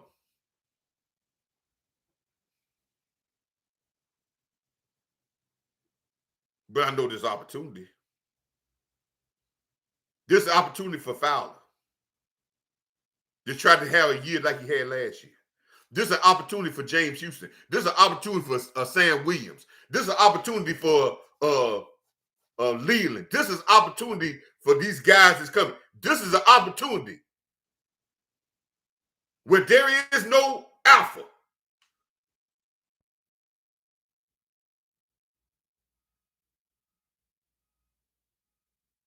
And somebody would take the role over.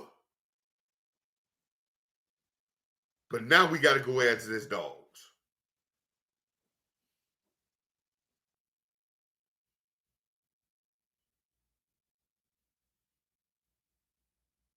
Who's going to take the role now to be the alpha, be the tone setter?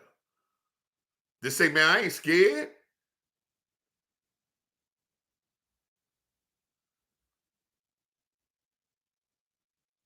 Because no Coach Marvin ain't going in as defeated. Because this here, what happens if Michael Parsons tears his knee out? We going to say the season over with?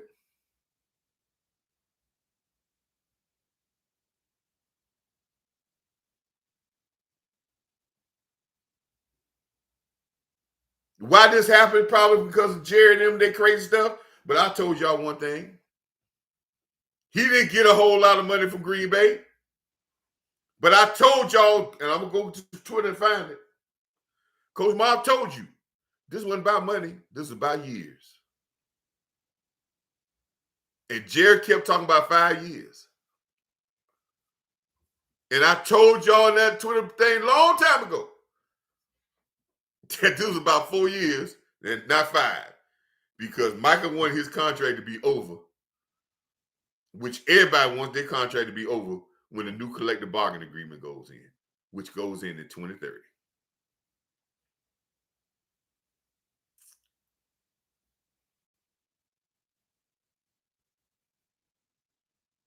And 5 years was not acceptable.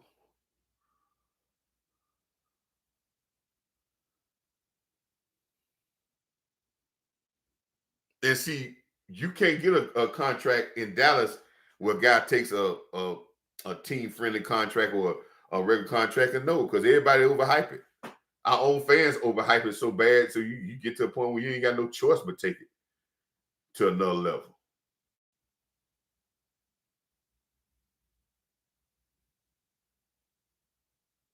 So you gotta,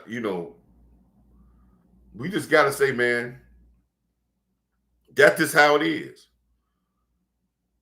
So if everybody looking for Coach Mar to have a show later on to talk about, how bad the Cowboys is and how Jerry them messed up.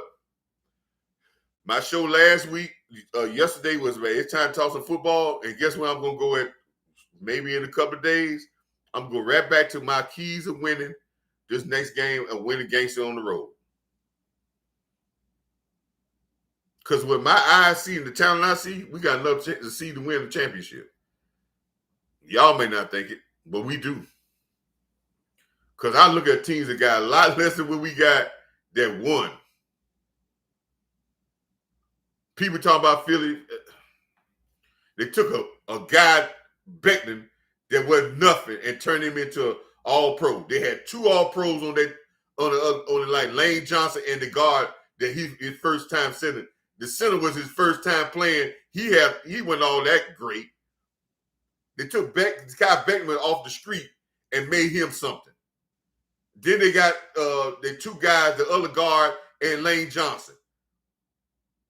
Yeah, they had Saquon Barkley, but the 2 wide receivers missed 8 games together last year. The quarterback missed 3 games. And I just posted what the defense had. It wasn't like no all-world defense, but they was a team. They were a better team than we were.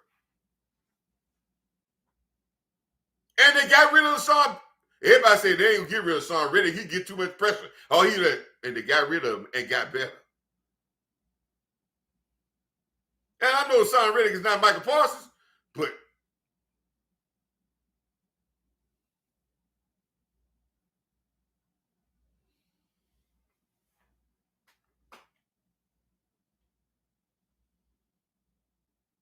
so like I said, man,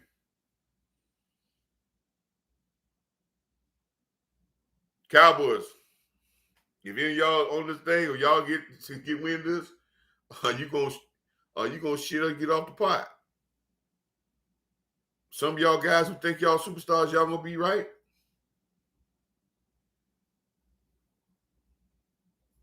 Mike is gonna go do his thing. Are you gonna do your thing? Because if you sit around and cry about this and it kills your morale for the season start, and you fall at the season start, yeah, we need to get rid of all y'all because none of y'all got what it takes to win.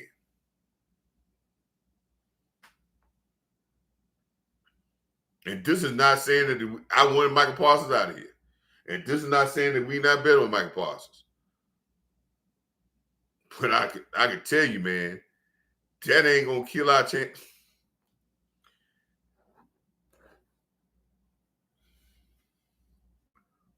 One thing about a championship team, defensively, you can recover and still be good defensively with a person gone.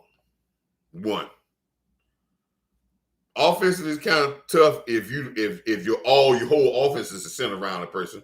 But if you're a team, you'll learn how to make way.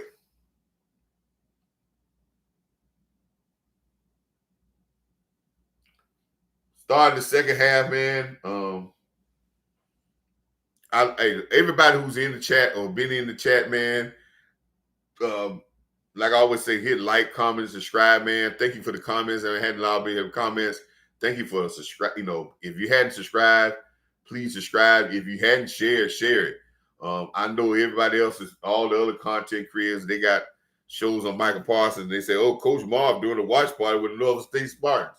Well, yeah, and they come over here. Coach is not only doing a watch party with the Norfolk State Spartans, but he also doing talking about Michael Parsons and talking about football in general. So that's what I talk about, man. I watch football and I talk about football in general. I understand players make teams, but players not in the right mindset. You can have a bunch of great players and you can still be good. And you can have a bunch of good players and you can be a dominant team. And people want to. And I watch. There's a team right here in Columbia, South Carolina here named Dutch Fork High School. They're won like 7, 8 championships in a row.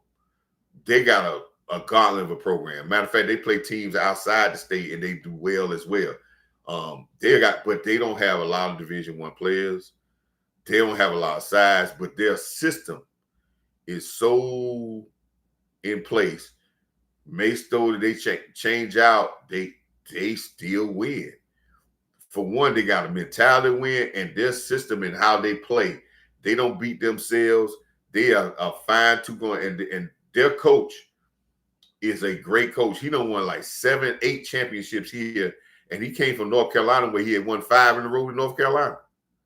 So this coach has probably won about 13 championships in the last 20 years in 2 different states.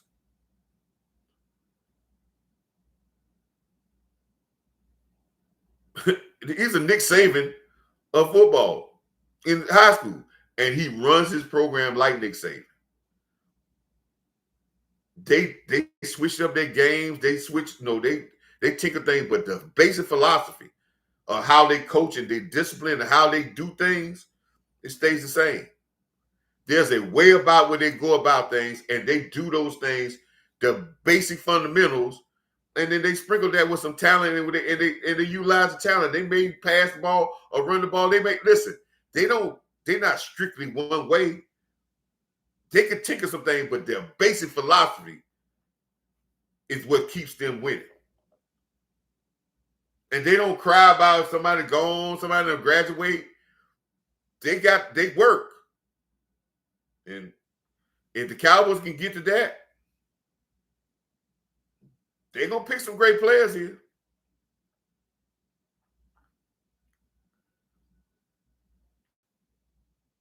But I try to tell people, strictly pass rushers, there ain't too many of them getting paid around here, man. I'm telling you, man. Teams will say, man, we can live without, because we know the defense end ain't gonna disrupt the game. He might make a splash play, but he's not gonna just disrupt a game because I can do things to limit him disrupting the game. Man, maybe if Green Bay used Michael Parsons like Boss Cowboy said, and all of us, like Corey and Miss as a chess piece and then utilize it. Okay, yeah, he's gonna be a problem to everybody, and he's gonna make that defense much better. But just being a pass rusher, he's gonna make some plays. He's gonna make them better, but he's not gonna be generational that way. Now, everybody think I'm talking bad about Mike Parsons. No, I want the guy to unleash his way. I wish we could have done it here. But I told you there's a couple of things that for you to unleash him to doing that. And there's 3 things that you need to unleash Mike Parsons to the greatness of he can be. There's 3 things you need. First, you need him to buy into that.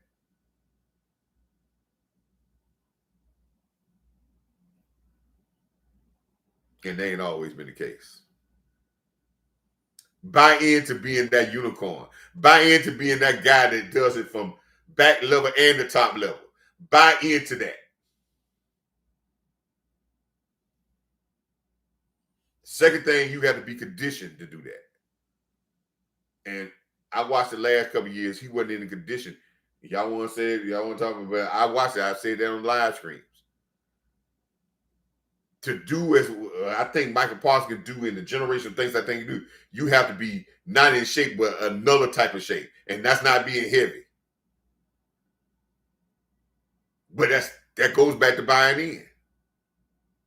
And 3, you got to have a coach that know it that's going to motivate him and push him and utilize him in all those areas.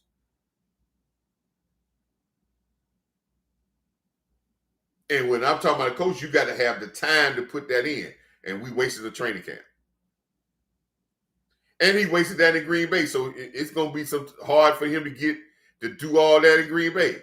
But maybe next year, if he buys into it and they have the time to put it in, that's going to make everybody on that defense better if he buys in to being that generational queen type guy that can do it all like he has the skill set. Because that's only going to last for so long, because after a while, he's going to get older and he ain't going to be able to do all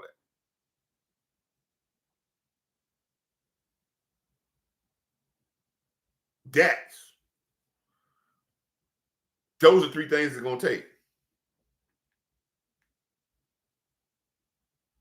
And he didn't have none of them here.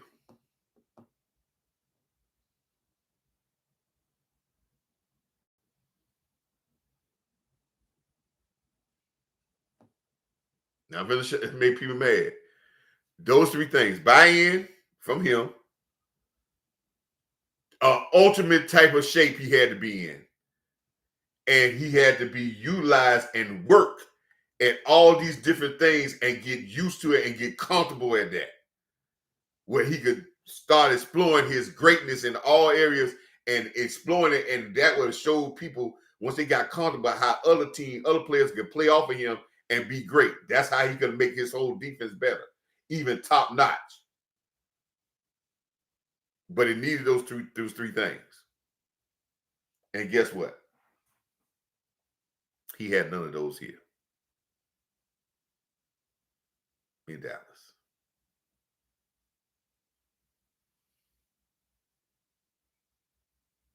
He didn't have the buy-in in certain areas of being the off ball and on the line of scrimmage. I think he got infatuated with just being defensive line. And then by just being, and this is not talking bad about him, this is telling the truth, people.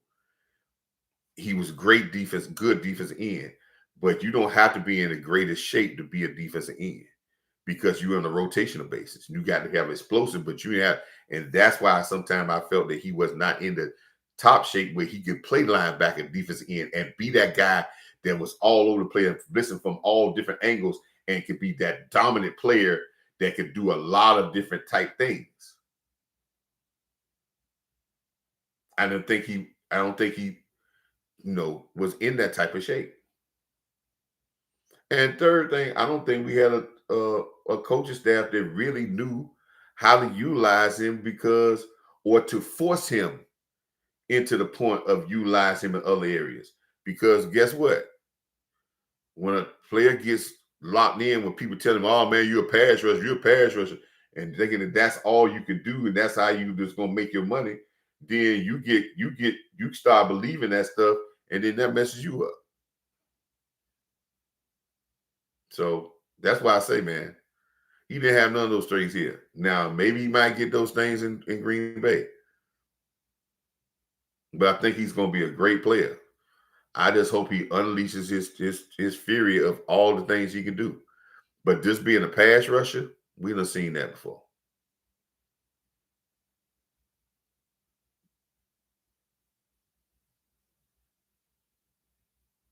So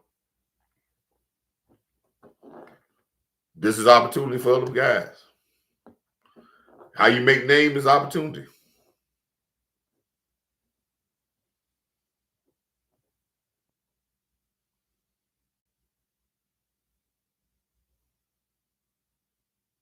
You want the defensive back room? I know people say they wanted the the defensive line to get a dollar. We get a Pro Bowl in Clark.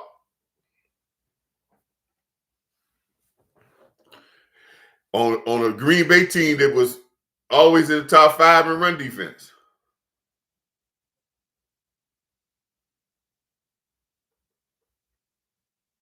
Pair him with Osa and the other guys. Got a great rotation there, buddy.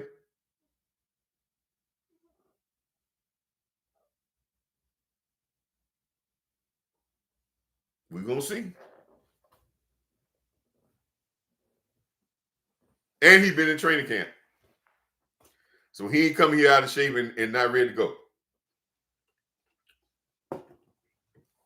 He might be ready to go against Philadelphia right off the bat.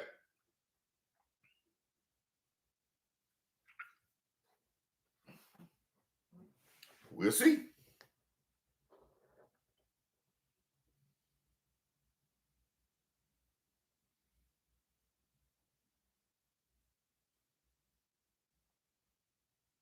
And he's going to start on the defensive tackle. Osa's going to start it. It's going to be him and Osa.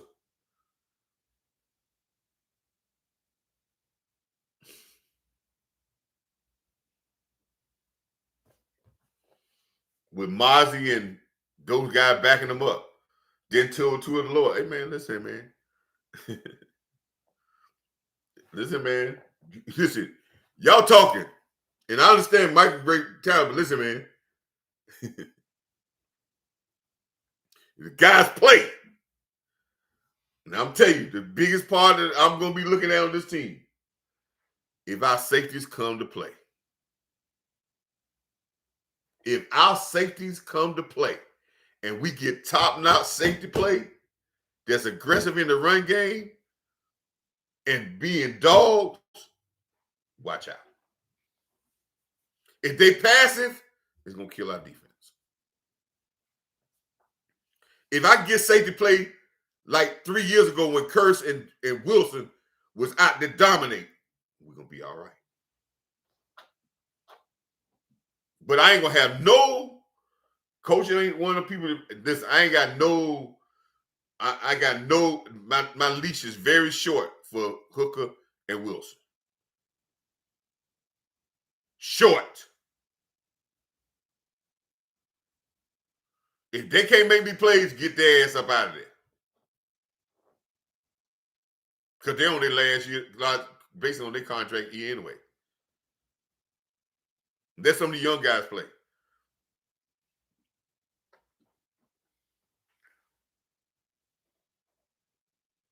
If anybody out there in the chat that maybe I ain't got a chat, I ain't got a comment in a while. Anybody out there in the chat, I know everybody's probably going to these other guys. But if anybody out there in the chat, anybody who's watching is in, can y'all tell me if is the young guy that they cut, Chris, the guy they cut last year, the rookie guy they cut from the did he go through waivers and did the Cowboys pick him back on the practice squad?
All right, Norfolk State just come out the second half.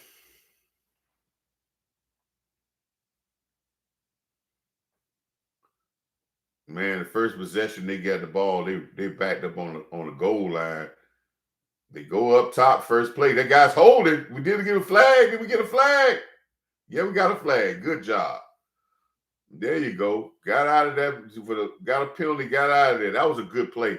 Usually, teams don't try to throw a big shot when you're down there on the goal line. But if you get beat physically, you're gonna try to get a big play so you can try to get out the hole.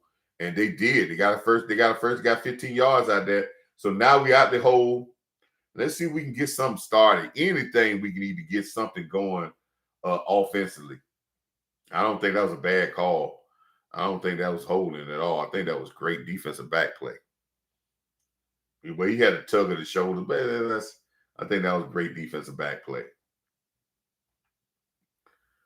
Let's see if we went in that locker room and we talked about let's get more physical up front and try to get something going.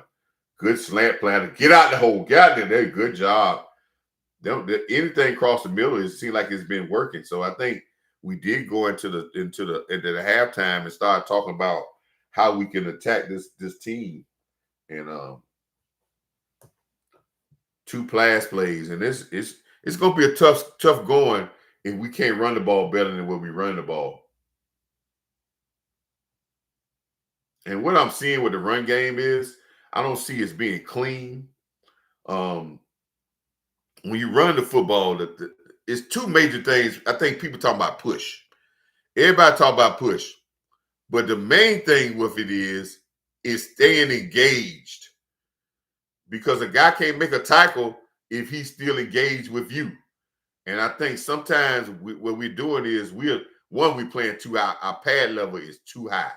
We got all across our board, we are standing up like big bears. And that's why I say you're not gonna maul a guy with playing the big bear thing. We don't have any knee bend. Watch, we got some big guys, but our knee bend is horrible and when you don't have good knee bend, it's hard for you to stay on the block. If you stand up straight, it's hard for you to stay on the block. So we got to have better knee bend to be able to stay connected to our blocks. Your foot movement, your knee bend and your foot movement is how you stay on blocks. Standing straight up, you allow yourself to get shedded.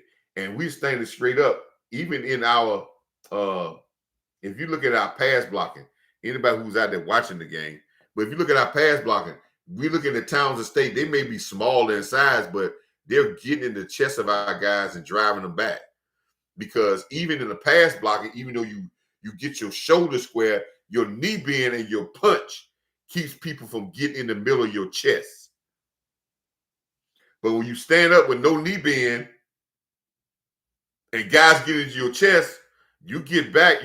Your height becomes a factor to the quarterback because they're driving a big standing bear, and it cuts the quarterback vision. Lord, we tried a trick play and we just got blown up. Lord.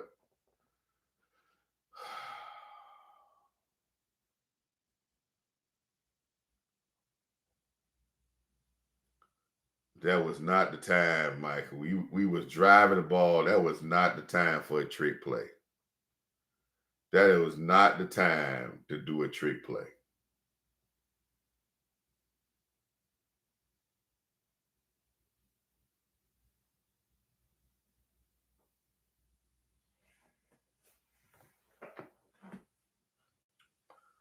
Back to 3rd down again at 14.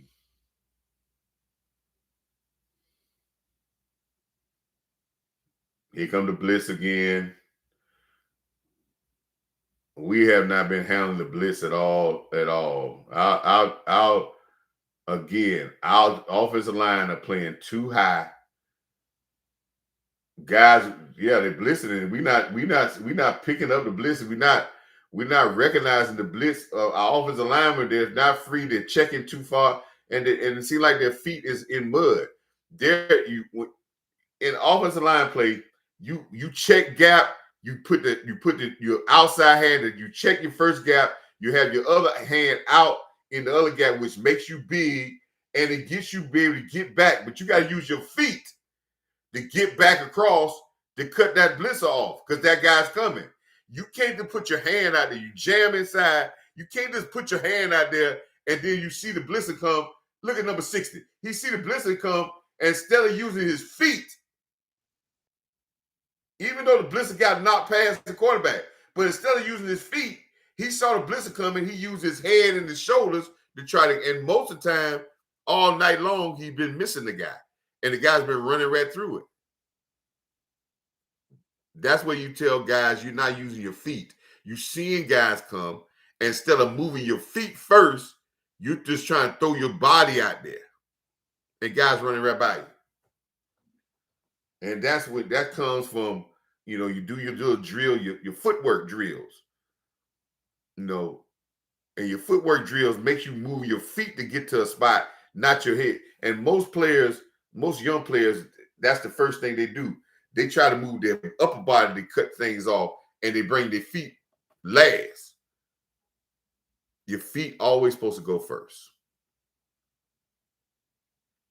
Because your feet go first, that carries your power. So your power comes, and then your rest of your bodies come. Now you got more power, and you got better position. When you go to block, when you find off the ball, they're telling you your first step is your power step. You don't go with your body first and then bring your feet next. Feet always lead your body. When you go walking, you don't lean over forward and then start walking with your feet. Your step goes first. Let your body follow your what? Your feet.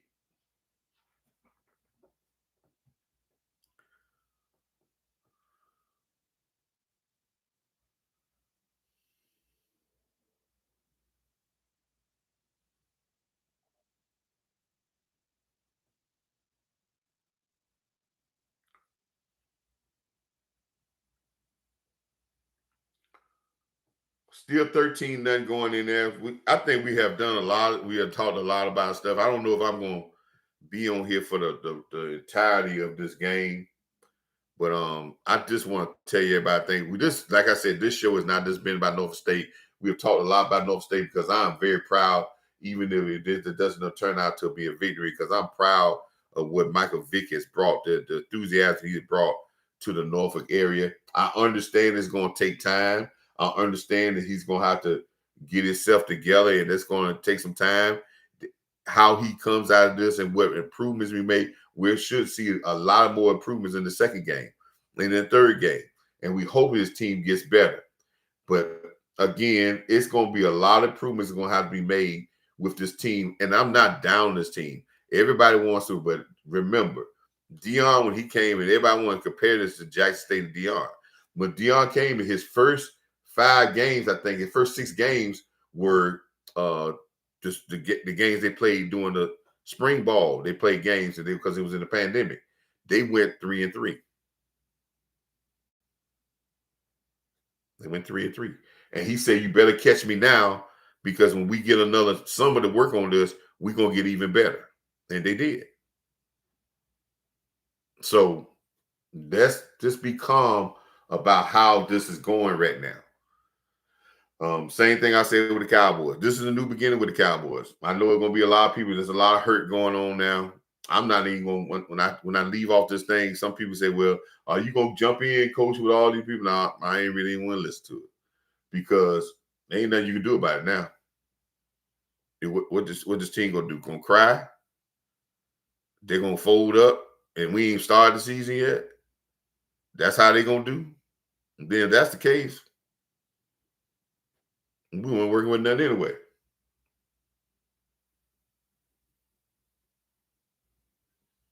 So I'm saying this again. This is about all y'all young guys out there that's running around being pass rushers. Then Coach Marv give y'all a rule of some thought. Sacking the quarterback is great. being complete players is the best thing you can ever do as a football player. Be dominant at everything. And if you're in any sport,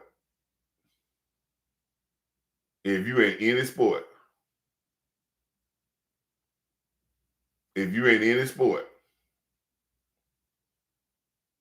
I'm going to say this again. If you're in any sport, I think Delaware State is winning. They beat Delaware. Wow. That is crazy. That's going to be big for Deshaun Jackson.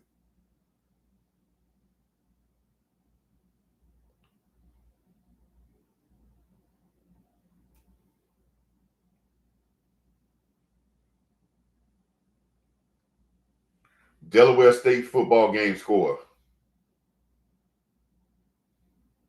Delaware State is trailing Delaware 21-10 at the end of the third quarter. Oh, they losing 21-10. You know what? Everybody thought they were going to get blown out by Delaware State. Delaware is a good football team. But if we look at this team, or I'll talk about players. Man, be as versatile as you be, man. And to Michael Parsons, man, I love you, man. For everybody who think I'm being critical of Michael Parsons, no, I think Michael Parsons again. I've challenged this young man, and I'm gonna challenge him again, even though that's what I think about the young man. Young man, I think you could be the first 130 tackles, 17 and a half sacks, 3 interception guy in the league history. But it's gonna take three things to get there. And ain't the athletic ability. You got that in spades. It's gonna take buy-in from you. It's gonna take a level of conditioning that's gonna go with that buy-in to be that dominant player. Because that's gonna be stress, but you can handle it. And it's gonna take a defensive coordinator that's gonna challenge you and allow you to do those things, and it's going to work everything off of you. And I think you could be that. But you're going to limit your greatness in just being a pass rusher. I think you got a chance to be something that Lawrence Taylor could never do.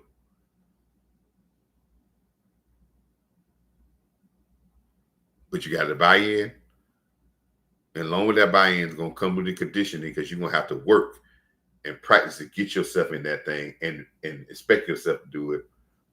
And then the last part is having that person that's going to challenge you and put you in those spots.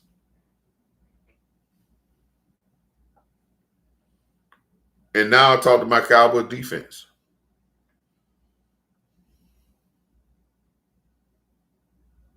There's enough guys on this defense to be great.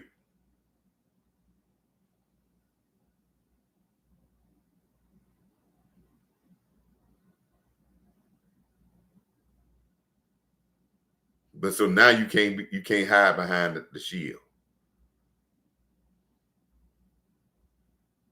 And y'all got to buy into doing it as a team.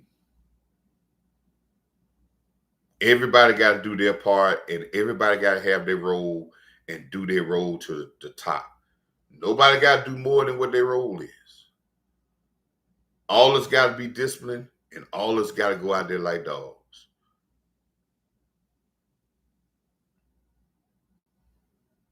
Physical presence, people.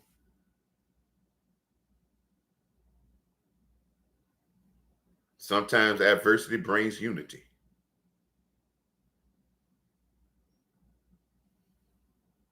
But if y'all trying to get back to the old ownership because y'all don't like what's going on, then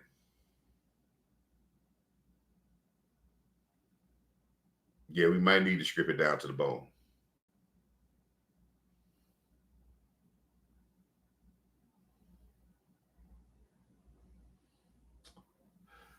Look like we could have blocked that punt on that punt we pulled up, man. We could have had a chance to block that punt. Jay's top 5 players, best football players. Jay's best from the from the Virginia area. He said Lawrence Taylor from 705. Lawrence Taylor was from there. He said Bruce Smith from Virginia. Then he said Michael Vick. Dwight Stevenson was from the Virginia. And he said Kenny Easley. So that's his top 5 players from the Virginia area. Michael Vick is number 3 on his top 5 players from Virginia. And he started out, Lawrence Taylor was number 1, which I think he should be, from Virginia. The Tidewater area got some great players that came through. You got Michael Vick. You got the quarterback from the New Orleans Saints. God, I keep forgetting his name. You got Ivan Iverson. You got the great Pernell Whitaker. All these guys was Pernell Whitaker. I saw him a lot. Sweet Pea, because he was right from Booker T High School, which was right down the street from Norfolk State. So I saw him a lot. Matter of fact, I met Ivan Iverson in my freshman year. Because when I was there, that was the time Ivan Iverson went to jail one day. When I met Ivan Iverson in one of my friends took me over to Hampton to a basketball park with Ivan Iverson playing, and I said, man, Ivan Iverson's got a lot of people around him who was crazy. People don't understand that when Ivan Iverson got in that bowling alley fight, that was a bowling alley that all the kids went to, and it was always some crazy stuff happening there. And they just got in the fight like normal kids did. They picked somebody, picked up a chair, he picked up a chair through it and hit somebody. But the reason why he went to jail was because, one, his lawyer was a tax lawyer, which that's crazy. He had a tax lawyer. 2, his lawyer decided not to have a jury trial, but a trial where the judge decided guilty or innocent.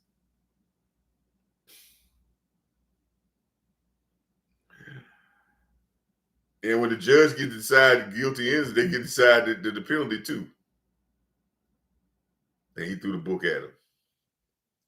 If he had a jury trial, they were no way in the world they were going to pick a jury in Hampton as big as Iverson was. If they got one black person on that jury, they would not. He was going to get acquitted. He was going to get acquitted. There was no way a jury trial was going to sentence him to jail. But if you leave it to the judge, that's crazy. The other thing is this interesting point about that, Governor Wilder was the first black governor of the United States. And he was a governor of Virginia, which Governor Wilder just passed. He just passed away. But Governor Wilder was a graduate of Virginia Union University. Governor Wilder was great friends with John Thompson.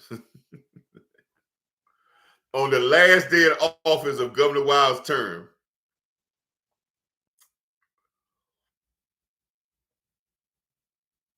he pardoned Ivan Iverson and his cohorts.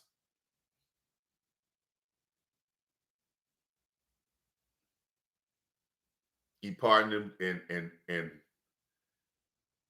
Ivan Iverson got out of jail. And he was already signed to go to Georgetown. So that was a great thing by Governor Wilder did for Ivan Iverson would have never been where he was at. It went for Governor Wilder and John Thompson. But there was a lot of interesting caveats because Governor Wilder was the first black governor. There ain't been many black governors, but he was the first black governor of a state. So I have had a bad time with Governor Wilder.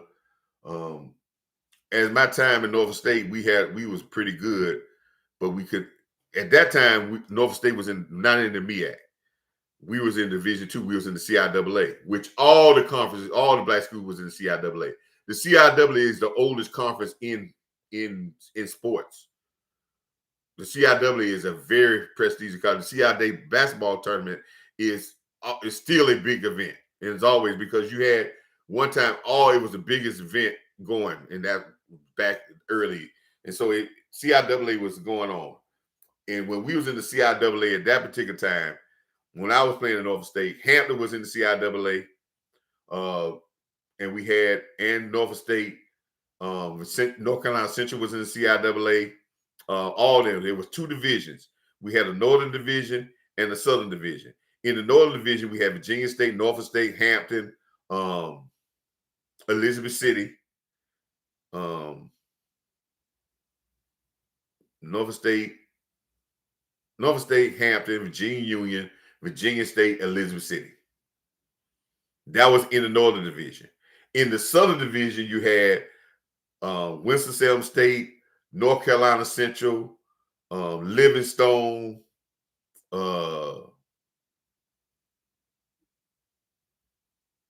Bowie State. No, Bowie was in the Northern Division. We had Livingstone.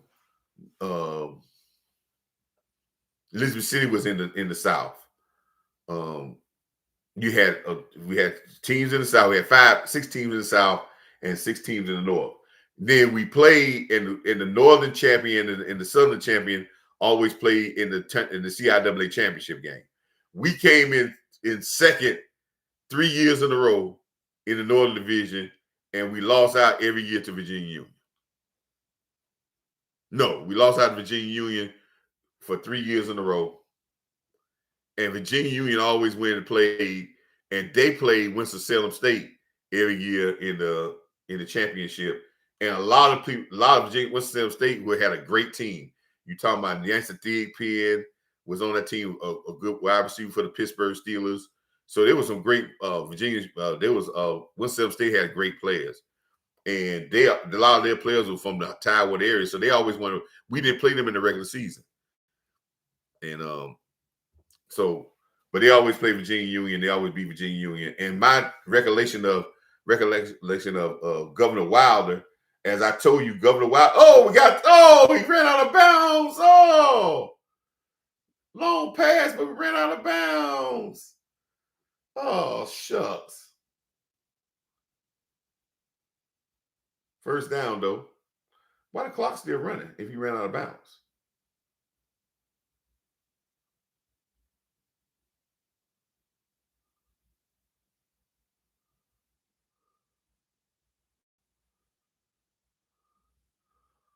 Okay, and my story about let me get back to my story. My story about Governor Wilder, when I told you Governor Wilder was the first governor, and he was a Virginia Union graduate, right?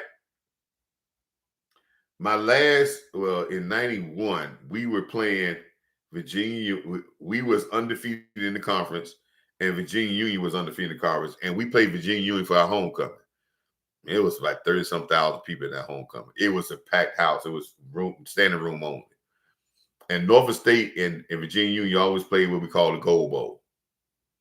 Matter of fact, I started my first game on the Gold Bowl, and the Gold Bowl was on BET. That's when the BET was carrying CIAA football. So I started my first game on the Gold Bowl, and we played on BET. That when BET was carrying college football, black college football. But anyway, we played Virginia Union that year in the Gold Bowl. We was up 20-6 going into the fourth quarter. And if we won the game, we was going to win the championship and go to the championship game in the CIAA, whoever won the game. Well, we was up 20-6 with about 8 minutes to go in the game. And we had them backed up. We had a great defense. We had them backed up inside the 10-yard line. Well, the game was halted because Governor Wilder was leaving the game, and he couldn't walk around in the bowl and say. So Governor Wilder had to come down and walk on the field, around the field, to say bye to everybody because everybody was here because he was at the game. So they stopped play for about 25 minutes in the fourth quarter for him to walk around the field. We up 20-6. In the fourth quarter, they ain't doing nothing against us. Well, he walks around the field. Then we start play again. The next play after we start playing again, we've been sitting for 25 minutes in this game. You stop the game in the middle of the game. They throw a deep pass down the sideline for, I think it was an 87-yard touchdown. No, 93-yard touchdown. Now the score is 20-13.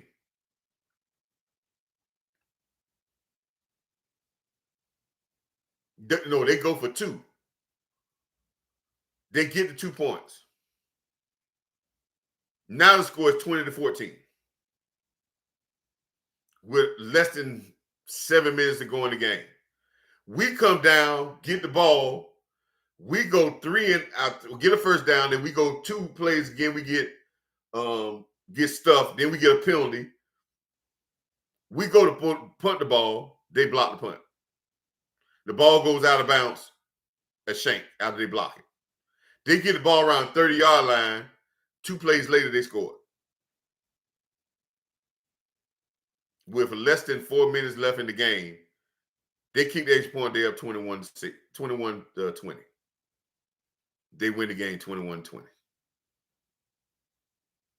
And we lose a chance to go to the NFC, the CIAA championship again to Virginia Union. The last year I played, Virginia Union wasn't good. Hampton started to come dominant with coach, and their coach, the Virginia Union coach went to Hampton, Joe Taylor, Hall of Fame coach, and Joe Taylor. Matter of fact, Joe Taylor. Now I think give y'all some nuggets, and y'all gonna say, go look it up. Joe Taylor coached with Kyle Shanahan,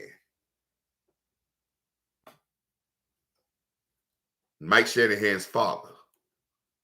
Well, not Mike Shanahan, Kyle Shanahan's father, the San Francisco coach father. He coached with Shanahan in Division II football when Shanahan was first coaching, but Joe Taylor was older than him. They were around the same age. Joe Taylor is known for the guy that started the zone run scheme. Look it up, man. So when we talk about the zone run scheme, that came from Coach Joe Taylor, who gave it to Shanahan, who Shanahan brought it to the Denver Broncos and perfected it.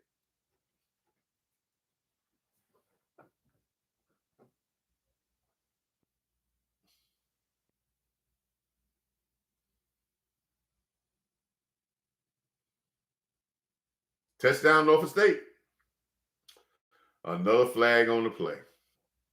We're going to get another touchdown taken away from the book because another flag. I cannot believe this.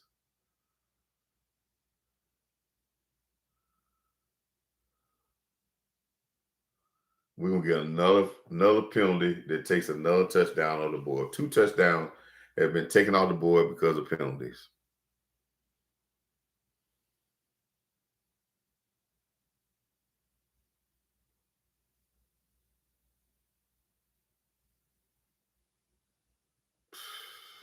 Now it's offsetting penalty.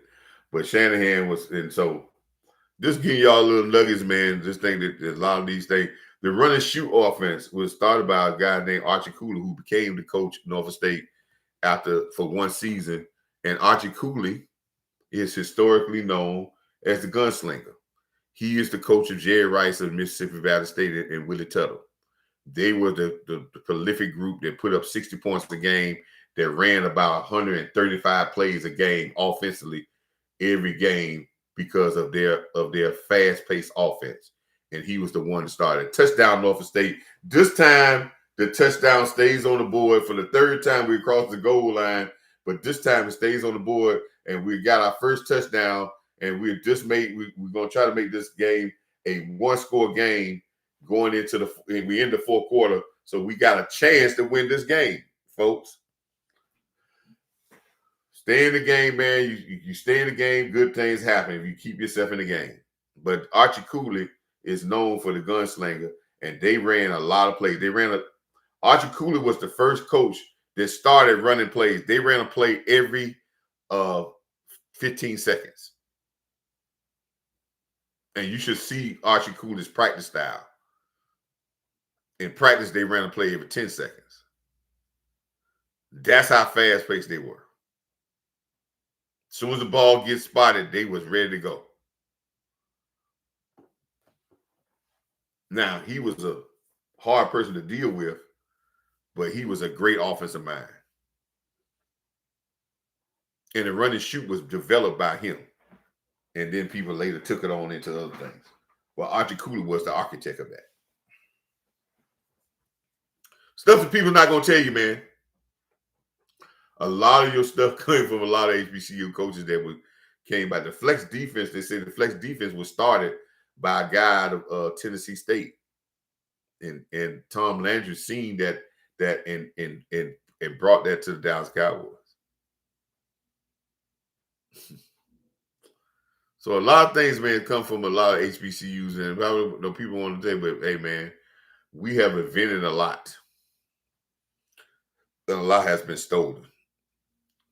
But listen, man, we are up. We are up. We are got back in this game 13-7, man, and we are back in this game, man. And I don't think this has been a bad showing by the Norfolk State team. I don't think it has been a bad showing at all. I think we have had one touchdown they gave. We broke coverage, but we had this falling apart defensively and let people run away and on the scoreboard. And our offense has tried to get better. We got to get better at the offensive line, but we have hung in there, and I think we got some. I think we got some players. We just hung in there, and I think this could be good. And I love Michael Vick's demeanor on the sideline because his demeanor is so cool and calm that's going to translate to his players, where they're going to be able to be calm in adversity. That don't mean he's not getting mad at people, but he's showing a very calm demeanor. So, yes, we are still in this game.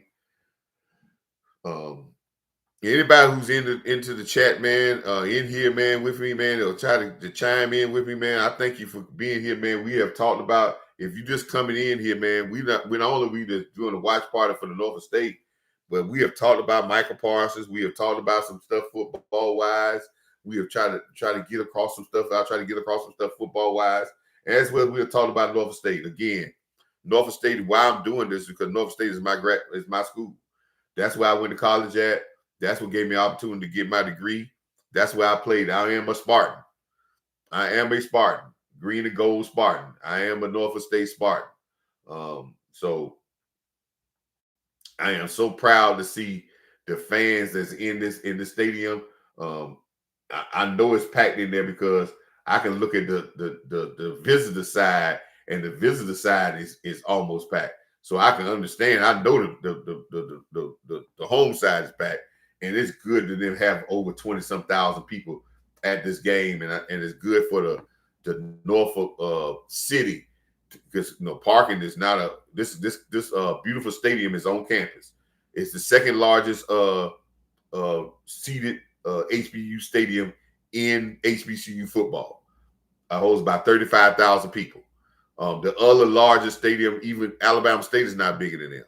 The largest stadium that holds the largest crowd is Jackson State, but they hold about 65,000, 70,000. And they play in a very old stadium, but it's a very big stadium. So Norfolk State is, if you watch them today on First Take, first class basketball is usually our thing. We dominated basketball, but you see our Echoes Arena, the Echoes Arena y'all saw on First Take when that gym, that when I got to Norfolk State, that gym was only, I think, 3 years old when I first got there. So that gym has been there a while, but they keep it with the big Globotron. They keep that place looking very, very good. That's a very big time basketball arena, and that's right on campus. And the campus and their locker rooms and stuff now have upgraded. They ain't like the old stuff that we had. Matter of fact, we didn't have a stadium. Where they got the stadium now is we used to be our practice field. We used to call that the swamp because it was grass, it was swamp. We played on turf at Old Dominion. That's the school, the bigger, I hate to say white school, but that's the school that, and they had a soccer, they had a field for the lacrosse team. They didn't have a football team at that time, and that's when we played football at their arena, at their field, Foreman Field. At that particular time, and they had turf, and it's not like the turf now. We played on glorified carpet on top of cement. So it was crazy. I played my 4 years on turf. Give you a story about turf. My first game when I got to Norfolk State, and I was a freshman, and we were just wasn't starting, but I was dressing out, and they just physically running through us now. They just Townsend is saying we just gonna run through you. We just running the ball hard, and we just testing your will. Can you hold up physically? And I looking like we were wilting a little bit. We were really tackling, but they just doing physical plays now. So we got to bow our neck and stop this. We got to stop this drive here. We need some type of big play. Give you a story about the turf. First game, we playing the former field, and we playing it. It's when we played, it was hot when we played. We played Labor Day. We played at 2:00 on turf. Man, it would be like 200 degrees on that turf. And but when we played on turf, since I wasn't a starter, we get turf shoes. We had Nike turf shoes, but since you wasn't a starter, I was just playing on field goal stuff. So the trainer be like, "Man, here's some shoes." And the players told me, the veteran players told me, say, "Hey, man," said, "What size shoe you wear?" I said, "I wear 12." They said, "Well, get 11 and a half." I'm like, 11 and a half? Why don't we get a smaller shoe? They said, "Get 11 and a half." Well, when the trainer came to me, first come, first serve, your starters get in. He said, I told him I needed 12. He like, "Well, I got these 12 and a halves here. You ain't starting on that. Wear these 12 and a halves, right?" So he gave me the 12 and a halves. Now my veteran guy told me to get what? 11 and a half. I didn't know why they told me that. And they told me to get 11 and a half and try to wear 2 pair of socks. I'm like, man, I'm going to squeeze my foot in there. Well, I go out and we do the warm-ups. I'm only going to play on a field goal routine. Well, we go and play the game. My foot, I wear 1 pair of socks, but I'm like, well, the half size wasn't that big. They weren't sliding that bad, but I'm playing. And I ain't really playing that much. So, he had missed me, dropped the interception. So we get back, and when we going back from the bus, going back from the game, my right toe was like throbbing a little bit. I'm like, man, I ain't twist my foot on that, throbbing. I get back into the dorm. We get back to the dorm. We go out, and when I get back home, get back to the dorm, when I go out that night, my foot still, my big toe is throbbing. Just do. I'm like, what's happening to my toe?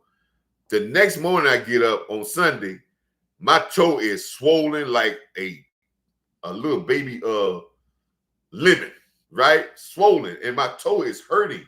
I mean, it's swollen. The toe is hurting. Wait a minute. Wait up. Hold up. We gave him a touchdown on that.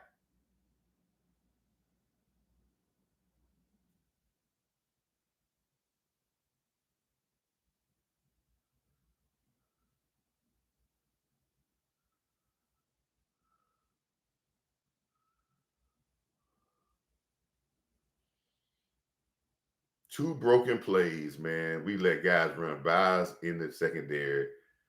This guy running by us with wide open. That's 2 touchdowns we gave up by this not playing defense, sound defense in the back end on 3rd down and 20. And they throw a deep touchdown. That's 2 touchdowns we got. They threw the ball deep. We got 1 touchdown call back. We just gave them a game away, man. We really gave them a game on just bad mistakes, man. On just very bad mistakes. But anyway, my toes swole up, and I'm like, why my toes swole up? Well, that was my first experience, folks, in turf toe. And the reason why my veteran guys told me to get a size, half size smaller, because they say the tighter your shoes, the better you are to keep your foot from sliding around, so you won't get turf toe. And that's how I learned about turf toe, and that thing almost had me out for the second week. And you don't get turf toe now They don't get turf toe now because the turf is almost like grass. But you get turf toe, the older people that played on that.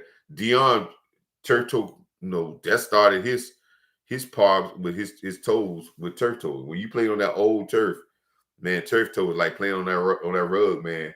You can get turf. They don't get them now because the turf is like grass. But that was how I got turf toe, and it really was hurting, man. And until your feet get used to it, and then from then on, I always got a half size smaller, and I had my big toe taped. Round the middle part of my big toe, I had them tape it with one strip of tape when they taped my ankles. Because that kept me, and then he didn't have too much of turf toe, but turf toe was a bad thing. The other story about turf, I remember we were playing, and there was a freshman guy from Florida was playing. A guy was playing. He was a young guy, and when you playing on that turf, it was like a rug, and we playing in the heat of the day, so it's like 100-some degree on it, and we play. It's like a flat rug. It's like a rug, like indoor carpet. That's what we were playing on, basically. Indoor, outdoor carpet, basically. So they used to tell us to put tape, a strip of tape, big tape from your elbow down your forearm, up on your forearm, so your bottom of your arm has tape. He was like, "No, I don't need no tape." They were like, "Put tape because if you get tackled on that hot curve, you slide on you with the ball in your hand, you slide on that tape, and that'll keep you from getting burned." But he said no. Well, he gets in the game at the end of the game because it's a blowout. We're blowing around homecoming. He gets in the game. He gets a kickoff, and he runs the kickoff back, and he gets tackled. And they people might have they tackled him, and they slid about 3-4 yards on top of it. When he got up, man, you could see the white. It carpet burned all the way to the white meat. They instantly had to shoot him up with a needle of an antibiotic instantly because that turf burn on that dirty man, it was a second to third degree burn in certain places, second degree to burn, plus of that dirty turf. Man, he had to spend a night in the hospital for them to treat his arm with all type of antibiotics so it wouldn't get affected, man. He messed around and lose his arm on that just because of that burn. So that was really crazy. That was a really crazy scenario. That was another crazy scenario, man. This is one of my stories that I had, and there was a lot of stories, man. Playing in there, playing some great players, man. I'll be remiss if I'm talking about Norfolk State, and it's probably I'm gonna have other channels other than Cowboy channels. We're gonna talk about other football things, other football events. I'm gonna be talking about Norfolk State a lot this year. I'm gonna start another channel. I'm just trying to get monetized on one channel, this channel first, and then we'll break off into some other channels because we got some more versatile type things we want to talk about. But I'll be remiss if I'm talking about Norfolk State football and don't talk about Morris Jones, Big Mo. Probably one of the best players I played with. He played basketball and football at Norfolk State. Didn't lift a weight. About 6'6", but had tree trunks as legs. Didn't have no arms. Wasn't strong upper body, but one of the best defensive tackles you can find. Because he played with all low, 6'6", but he still played with lean, knee bend behind his pads. And he was quick enough, not like he was no blazing speed, but his feet was quick enough that he got into blocks and got off blocks. Double teams couldn't hurt him, but he just got into blocks and got off blocks. And he played backup center for the Norfolk State. And they won the CIAA tournament, went all the way to the semifinals in Division II. They had a very good basketball team when Mo was there. He played on a very good basketball team at Norfolk State. We lost Mo about 10 years ago now. And me and Mo used to talk after we got out of football, man. I talked to him maybe a week or so before he passed. Life got him. Sometimes we have our demons, but Mo everybody loved him. And when he had his funeral, Even though he was away from college, man, it was like a Norfolk State reunion. And you are popular when people go back to homecoming and they sell shirts with your name on it to give the proceeds to your daughter. And they sold I don't know how many shirts for Big Mo. You are impact on a society. And he wasn't no flashy guy, but everybody knew he was real, man. And one of the greats of Norfolk State, even though he might not have all the prestige, but he is one of the greats of Norfolk State, man. And I salute Big Mo, Big Boy Jones. And he was a North Carolina Tar Heel basketball fan like me. So that's why me and Mo really know. And his buddy Soul Pig, Terrell Hardy. Both of them were from New Bern, North Carolina. Went to West Craven High School in North Carolina. And both of them one was 6'6", the other one was 5'11". And they one was stocky and fat, and one was tall and lean. And and they were the best of friends, man. And good old country guys, man. That's why when you hear Coach Marv say, "Got to be more careful," that's why I get that. And see, I get that from Mo and Terrell from New Bern, and that stick with me. Then people say Coach Marv say, "Got to be more careful" a lot, but I do say that because I got that from them. We back to punting again, man. Again, a penalty killed us. Negative play. 2 long passes that we allow people to, one on a broken play and another play early in the game where we just let guys just run right by the safety. And 2 long passes is the 14 points that we given up in this game. And we have gotten a penalty that took a touchdown off the board. 3 things you got to win in football. 4 things you got to win in football. And y'all seen this in one of my videos. And I don't care what football you play. Pop Warner, high school, middle school, pros, you got to win the penalty battle. You got to win the penalty battle. You got to have less penalty, and your penalties can't be crucial. They were drive killers or touchdown killers or drive extenders. It's about when you get your penalties. You can't have no pre-snap penalties. We just had a couple of that on this last drive. Start this drive off with a pre-snap penalty. You got to win the penalty battle. You got to win the turnover battle. We winning the turnover battle in this game, I think, and we got 1 turnover today, none. And that turnover turned into us getting 7 points. The penalty battle, the turnover battle. You got to win the effort battle. I think the effort battle has been about even. They've been trying to get some stuff, but you got a very even game because the 4th battle that I'm about to give you, they're winning that battle, and that's the explosive play battle. What are explosive plays? Plays at over 20 yards or 30 yards and turn into big plays. Big time turnovers or deep passes, which they got 2 of them on us that got 14 points. They only got 20 points. And 2 of their points came off explosive plays. And we had an explosive play, but we got it called back because we lost in the penalty battle. We got a penalty on explosive play. And then we had 1 pass that was an explosive play, but the guy runs out of bounds. We don't get the maximum of it. So when you look at football, I don't care if you're looking at high school, Pop Warner, professional, next Thursday night with the Cowboys, if we go into Philadelphia with Michael Parsons or not, we're not.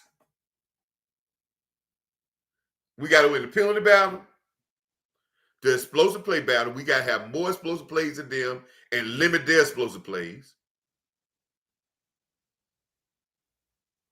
We got to win the effort battle, and that effort is physical.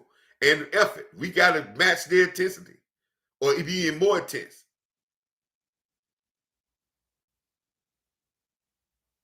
We got to win explosive plays, penalty, the effort battle. And what's the last one I say? The turnover battle. We got to win the turnover. We win those 4 things. I ain't going to guarantee we're going to win. because nothing is guaranteed. But it's going to be very hard for us to lose. It's very hard for you to lose. It got to be something that's really crazy for you to lose that type of game. You beat them in explosive plays. You beat them in effort. You beat them in penalties. You beat them in turnovers. It got to be something great for you to lose. And you remind you, I ain't said nothing about talent, did I? You got to win those 4 battles. If y'all don't remember nothing in football, when y'all watch a football game, look for those 4 things. Go back in the box score and say, okay, they got more penalties than they did. Look what we get. We get a stop on first down. We stop them on first down with a big play, and then we get a personal foul for celebrating and get them 15 yards.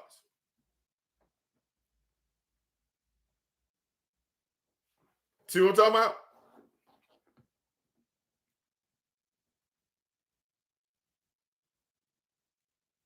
See what I'm talking about?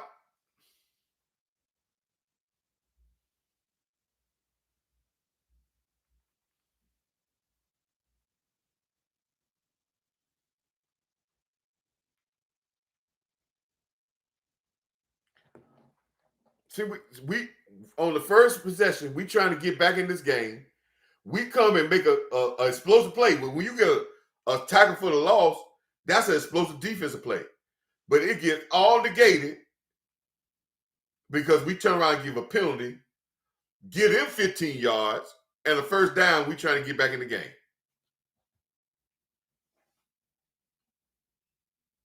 See what I'm talking about, man?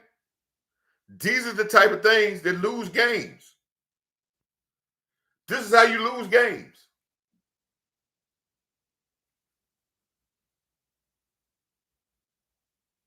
And I just lost the game. I don't know what's going on with my TV here.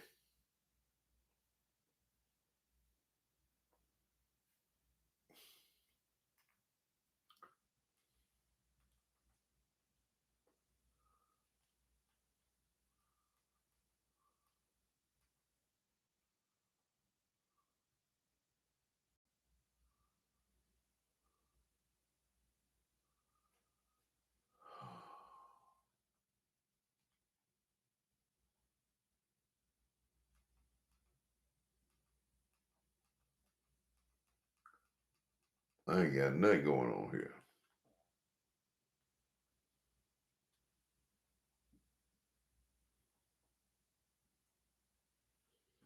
But yes, I'm trying to get back to the game, man. But hey, if y'all watching sports, man, when y'all watching these games, man, look for those 4 battles. And Coach is going to talk about those battles, and I'm going to talk about sometime this week about what we have to do to go into Philadelphia and win.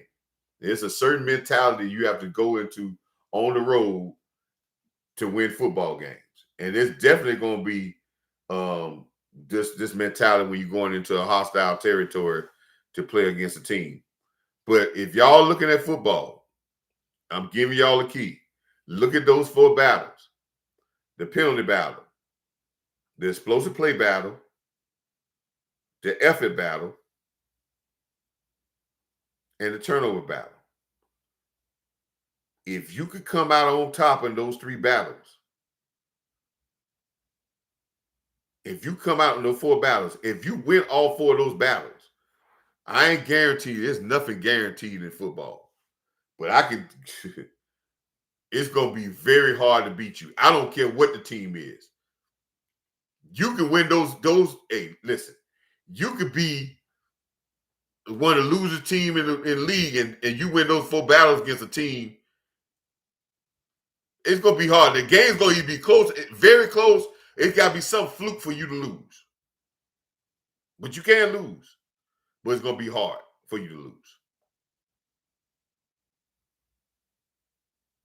So look for those things. Hopefully we can win those things during the season. The people out there as Cowboy fans, let's don't fret, man. Yes, I know losing Michael Parsons is a crazy thing. Nobody thought that was going to happen. Well, divorce is always sometimes sudden. And sometimes divorce is good. Sometimes divorce makes you realize that your shit stink. And maybe that's gonna make the Cowboys realize that, hey, this ain't always the best place in the world. This ain't the holy grail that everybody think it is. This might wake up the Cowboy organization and say, hey, everybody don't want to be here. Everybody's not gonna take that. Everybody's not gonna say this is the only place I can make money is Dallas. Other owners got money. I can always go live someplace else. He can play in Green Bay and have a house someplace else.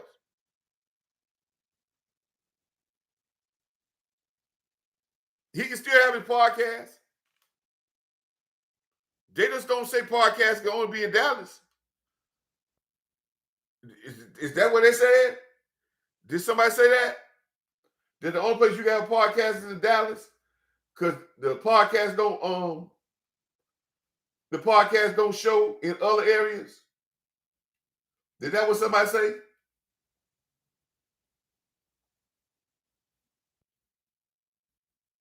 Did somebody say that? No. So you can have podcasts someplace else?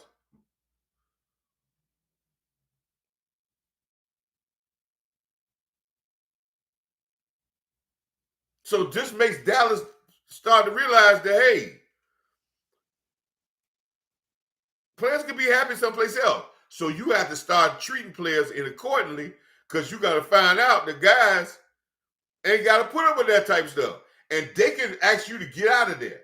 This was the first person. Michael Parsons is the first person that I know in Dallas history that's been a mega player that said, I want out, and asked for a divorce. Now, the Cowboy Nation, their media is going to try to spin it. See, Fish just came on. I just seen Fish came on. He's talking about the Cowboys' willingness to trade by. See, they're going to try to spin it that this was the Cowboys' decision. They're going to try to spin it that the Cowboys was done with Michael Parsons and they was the one that got rid of the divorce. That's how they're going to spin it.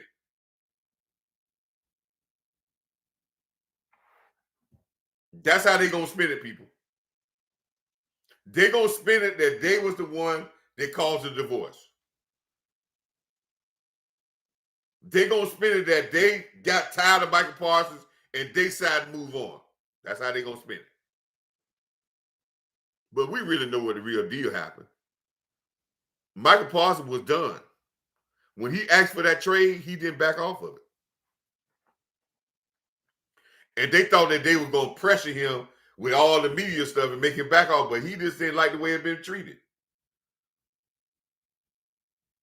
And they've been trying to spin their displeasure with Michael Parsons and his agent since then, to try to make it seem like it was Michael Parsons. They got tired of Michael Parsons. They've been trying to do this for a while now.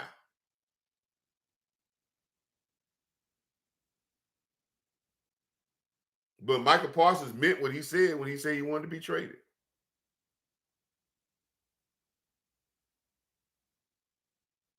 Now, you can spin the way you want, Jerry. This is history.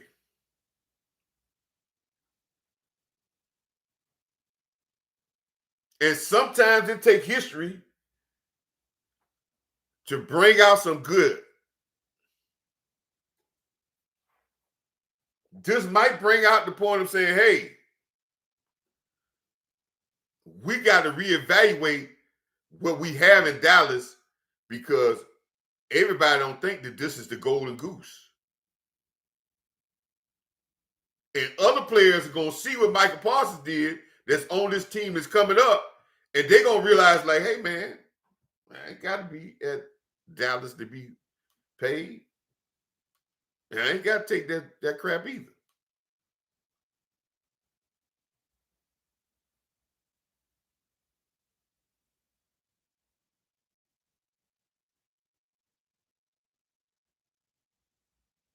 So let's don't always look at this as a bad thing.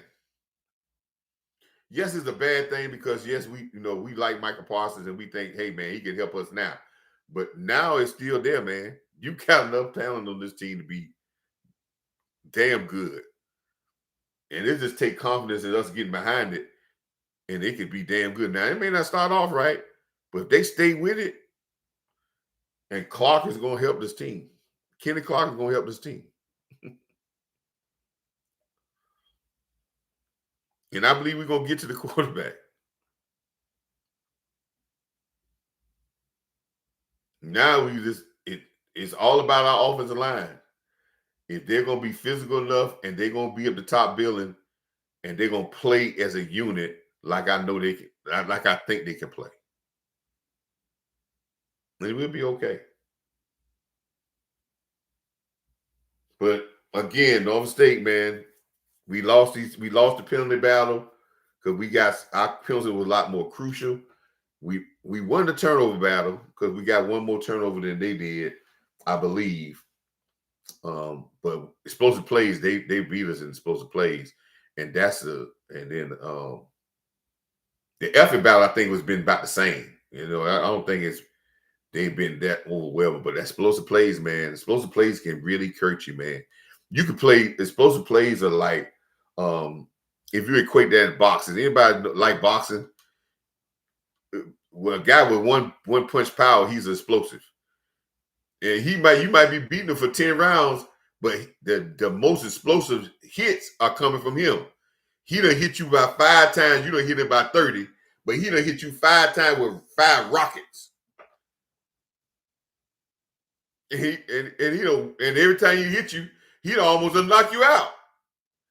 And people say that he win the fight because he got the most impactful blows. So explosive plays are very important, man. That's in every sport. So you got to try to win the explosive play battle. You got to win the penalty battle. And you got to try to win the effort battle. And you got to win the turnover battle. We in the 3 minutes and 29 seconds. They got a 3rd down and 3. It looks like they're going to come into Norfolk and get off with a very close. But this game for Townsend has always been close for the last 2 years. Last year they beat us by 4 points. This game we just and listen, I like it for a first game out. I think what I'm seeing from Vic and this team is some things that can be changed, but I'm liking what I'm seeing. I'm seeing a football team. I don't see no glitz and glam, but I think they can work. And now it's about, can they get better? Now, there's going to be some people going to jump off the bandwagon. Oh, they ain't football people, man. You could listen, I could talk to football people and tell football people. And look at the crowd done got out of there now. Nova State is just like Nova State. The crowd done left. Most of the people done gone from the stands. They done gone home trying to beat the crowd to get out of there.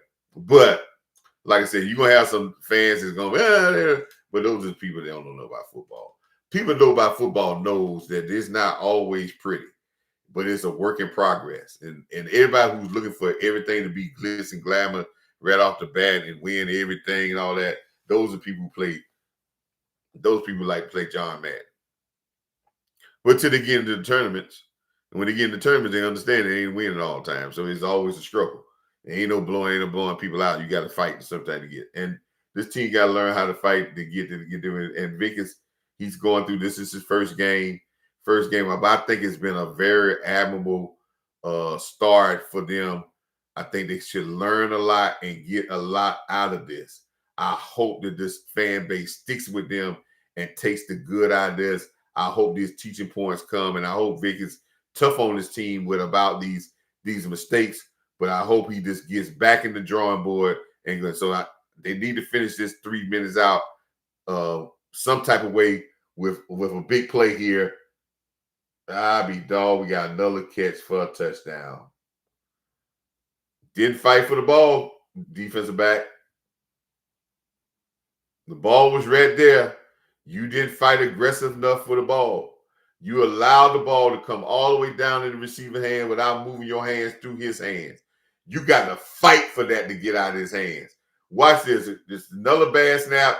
Ball in the air too. You didn't fight. You let the man jump up there and you just held your arms down. This is where you got to fight. And you didn't. This is where you got to rip through his hands and get and fight for that ball to get knocked out of there. You just can't put your hands and say, "Oh, I'm hoping he dropped the ball." I'd rather you fight through his hands and get a defensive pass interference than to sit there and allow him to catch a ball that's a 50-50 ball. And what is this play that they just scored off of? Explosive play. 3 explosive plays in the passing game has turned out to be 21 points, and we're losing 27-7.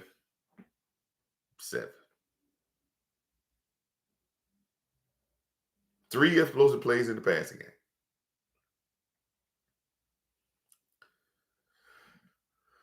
Sad to say that, man, but great game for the first game. We've been on live for 3 hours. I ain't been like this before since I'll be doing with Boss Cowboy. Well, look for me this week, people. I got a show probably coming out. Probably gonna be Sunday or maybe tomorrow night. Probably gonna be tomorrow night. We're gonna talk about thing. Follow me on Twitter. I'm gonna repost. I'm gonna post one thing about Michael Parsons. I'm gonna find out when I said about the 4-year contract. And I'm posting nobody gonna listen to me when I say that, but I told everybody it came down to 5 years, 4 years, and that was the sticking point with this contract thing. That's the thing that started the whole problem. That's the thing that started the whole problem. It wasn't about the loan money. It was about Jerry was stuck on this 5-year thing. Michael was stuck on this 4-year thing because he wanted to go back to the board when the big money came in, and he didn't want no 5-year deal.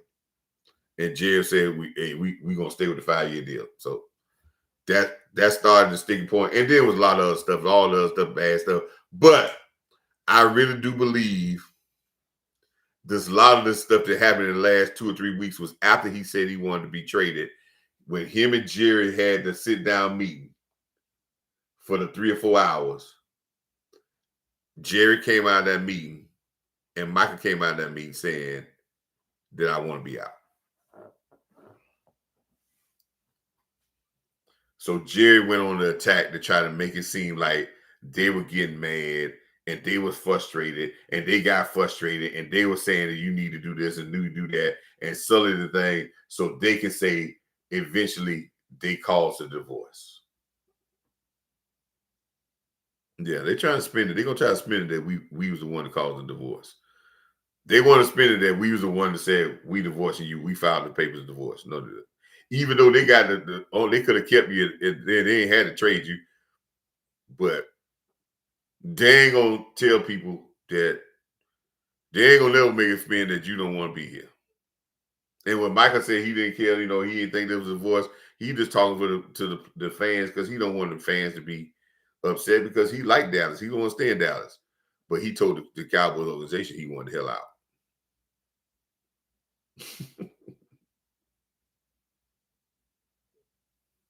And they're gonna try to spin it like they made the decision. No, that's how it goes. But that ain't how it goes. But I commend Michael Parsons.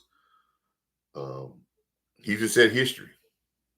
If he don't do nothing else in the NFL, he just did history. Because this is the first main player that told American team, the hell with y'all.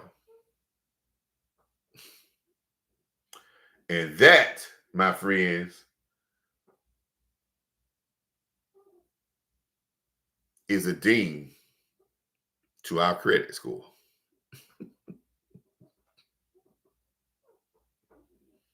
That, my friends, is a ding to our credit score. We ain't never had a credit score problem.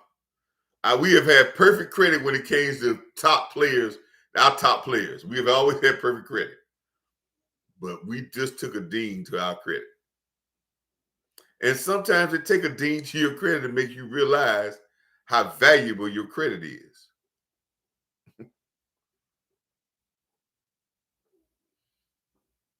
And whoever's in the chat now, who's listening to me, they're going to say, dog, man, Coach is giving some gems today. But we just took a ding to our credit. And that's sometimes a good thing. But what our team is going to do, They crying about, man, they got rid of Michael Parsons. They crying about that. Hey, man, they knew Michael said he wanted to go. They knew Michael, and listen, I think they had already decided to that fact anyway. This ain't something new. Michael told me, he told me he's ready to go. Michael turned down 140 something million to 5 years because he said, I'm not signing a 5-year deal. I want a 4-year deal. And he signed a 4-year deal right off the bat for less money guaranteed, but he wanted to go back to the table with a new collective bargaining agreement. I understand that, son. I told everybody that. Everybody kept talking about it. I told you it was years. Well, this game is over, man. Like I said, thank you, man. Peace, like, comment, and subscribe. Well, all y'all have been in the chat, man. I thank y'all so much, man, for being with me for these 3 hours. Hopefully, I got some watch time. Some of y'all been in the chat in the thing for this 3 hours. That gives me a lot of good watch hours. Hopefully, some people will pick this up and look at it. Some people share it and they'll pick it up later and say, "Man, dog, I learned a lot from Norfolk State. And I learned a lot of stuff about football, man." But it seems like my Norfolk State Spartans are going to take an L for the first game for Michael Vick in Spartan land. But I think it was a good performance. But again, you can't lose explosive plays like that. You lost the 3 explosive plays and you got a penalty call back a touchdown. You can't do that in any type of game, especially when competition is steep. Anything you do that. But I hope the team learns from this. I'm going to get a chance to see them play in Wofford when they're coming down here and they come down to Spartanburg in a couple of weeks. They're coming down here to Wofford. I'm going to get a chance to go to Wofford and check them live against Wofford, against a very tough opponent. So I'm going to get a chance then. And hopefully, if God is willing and I can have the finances, I'm putting it all in God's hands. I'll be in Philadelphia on the 30th of October to see them play against Delaware State, which had a great, I think, a okay showing for Deshaun Jackson today when they lost to Delaware. I think 35-17, and that was good because usually they get destroyed by Delaware every year. But 35-17 was a good thing for them to lose. They lost that game today. So, and again, it's crazy. Coach Marv is coming to the game that Michael Parsons comes back to Dallas on September the 28th on the Sunday Night Football. Oh, Sunday Night Football, KB. Oh, man, I know NBC or whoever carrying it just went ecstatic because they ratings about to go through the roof when Michael Parsons come back to Dallas to play against the Cowboys after getting traded. This is going to be phenomenal thing, but hopefully we'll be a good football team at that time, and we'll be very physical and get after it. And hey, man, Michael Parsons becomes the enemy. Not the enemy that we hate him, but he becomes the enemy, and we go to attack him like he needs to be attacked. So that's how it goes. And Norfolk State is going down the field, and now it's 1st and goal. They got a couple of explosive plays in this thing. So we trying to catch up with the explosive plays. These explosive plays get you back in the game. And we've got a couple of great catches, explosive catches. Now we inside of one, but maybe a little too late. But at least if we get 14 points on the board here, it'll look like we got some offense generation. Our offense has been better in the second half than it was in the first half, by far. Can we come off the ball here and run the ball again? No, we allow guys to run right through the offensive line. I don't understand our offensive line, what we are doing, that we're not protecting the inside. The inside guy is the most important guy towards the running game.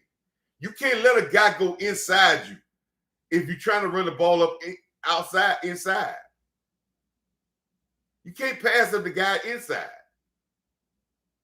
We can't even get a quarterback sneak. We can't get 1 yard against them in a quarterback sneak. This is a training session when you go into this. This is where you got this offensive line is big, but this is when you got to go in there and you got to test their manhood, because their manhood needs to be tested here because this is just a bad showing of physicality.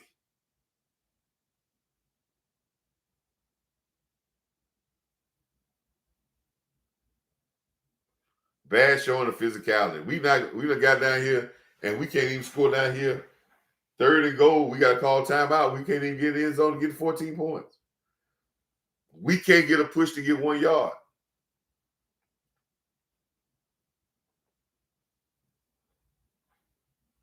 And that ain't got nothing to do with Michael Vick. That comes in with the manhood of your offensive line. They feet getting stopped. They get stuffed. Their feet is getting locked in the ground. They're not getting any push. The guard there slides off his guy. There's no the tackle doesn't even come down and cuts off the inside.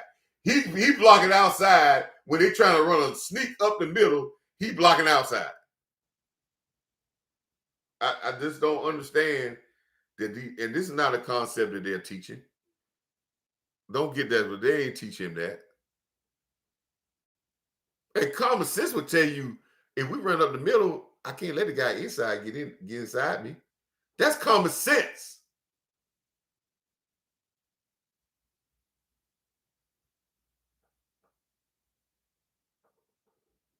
Nope, didn't get in.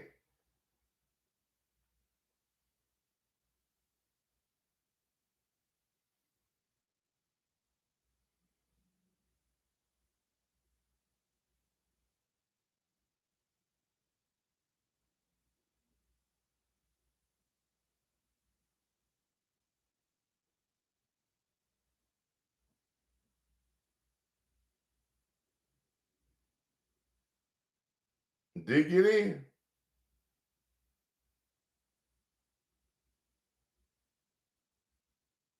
Ran up the middle and didn't get in.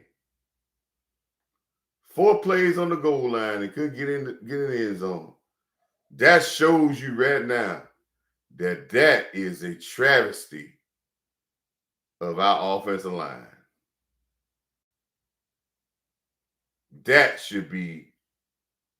That is embarrassing for our offensive line. That's embarrassing. That is embarrassing for the physicality of our football team. That's embarrassing. That's embarrassing.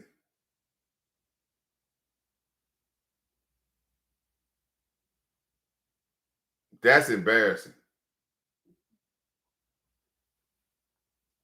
4 tries at the 1 yard line, and we couldn't get the guy to move the guy 1 yard.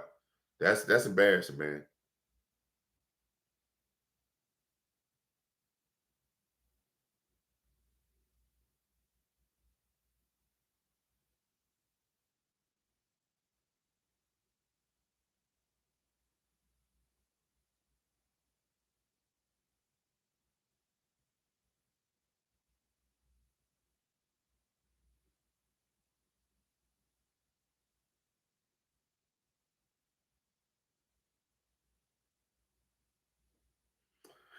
Well, people that's been with me, we lose 27 to 7. Embarrassing moment at the last part of the game. Not the fighting part, but it was just embarrassing when we couldn't get 1 yard. The goal, 4 plays at the 1 yard line. We couldn't even get no push. Matter of fact, we couldn't even get no alignment in the end zone. And that's embarrassing. But again, man, salute for everybody who's been with me on this live stream. Thank you so much for being with me, man. Like, comment, and subscribe. Look for my videos coming out about winning. And we're going to be all right. We're going to be all right, Norfolk State, and we're going to be all right, Dallas Cowboy Nation. Let's just keep pushing, man. We got a chance. It's about if we believe. Do you believe? If you don't believe, then jump off the boat. If you believe, stay on there so we can get something done. Until next time, thank you, man. Salute.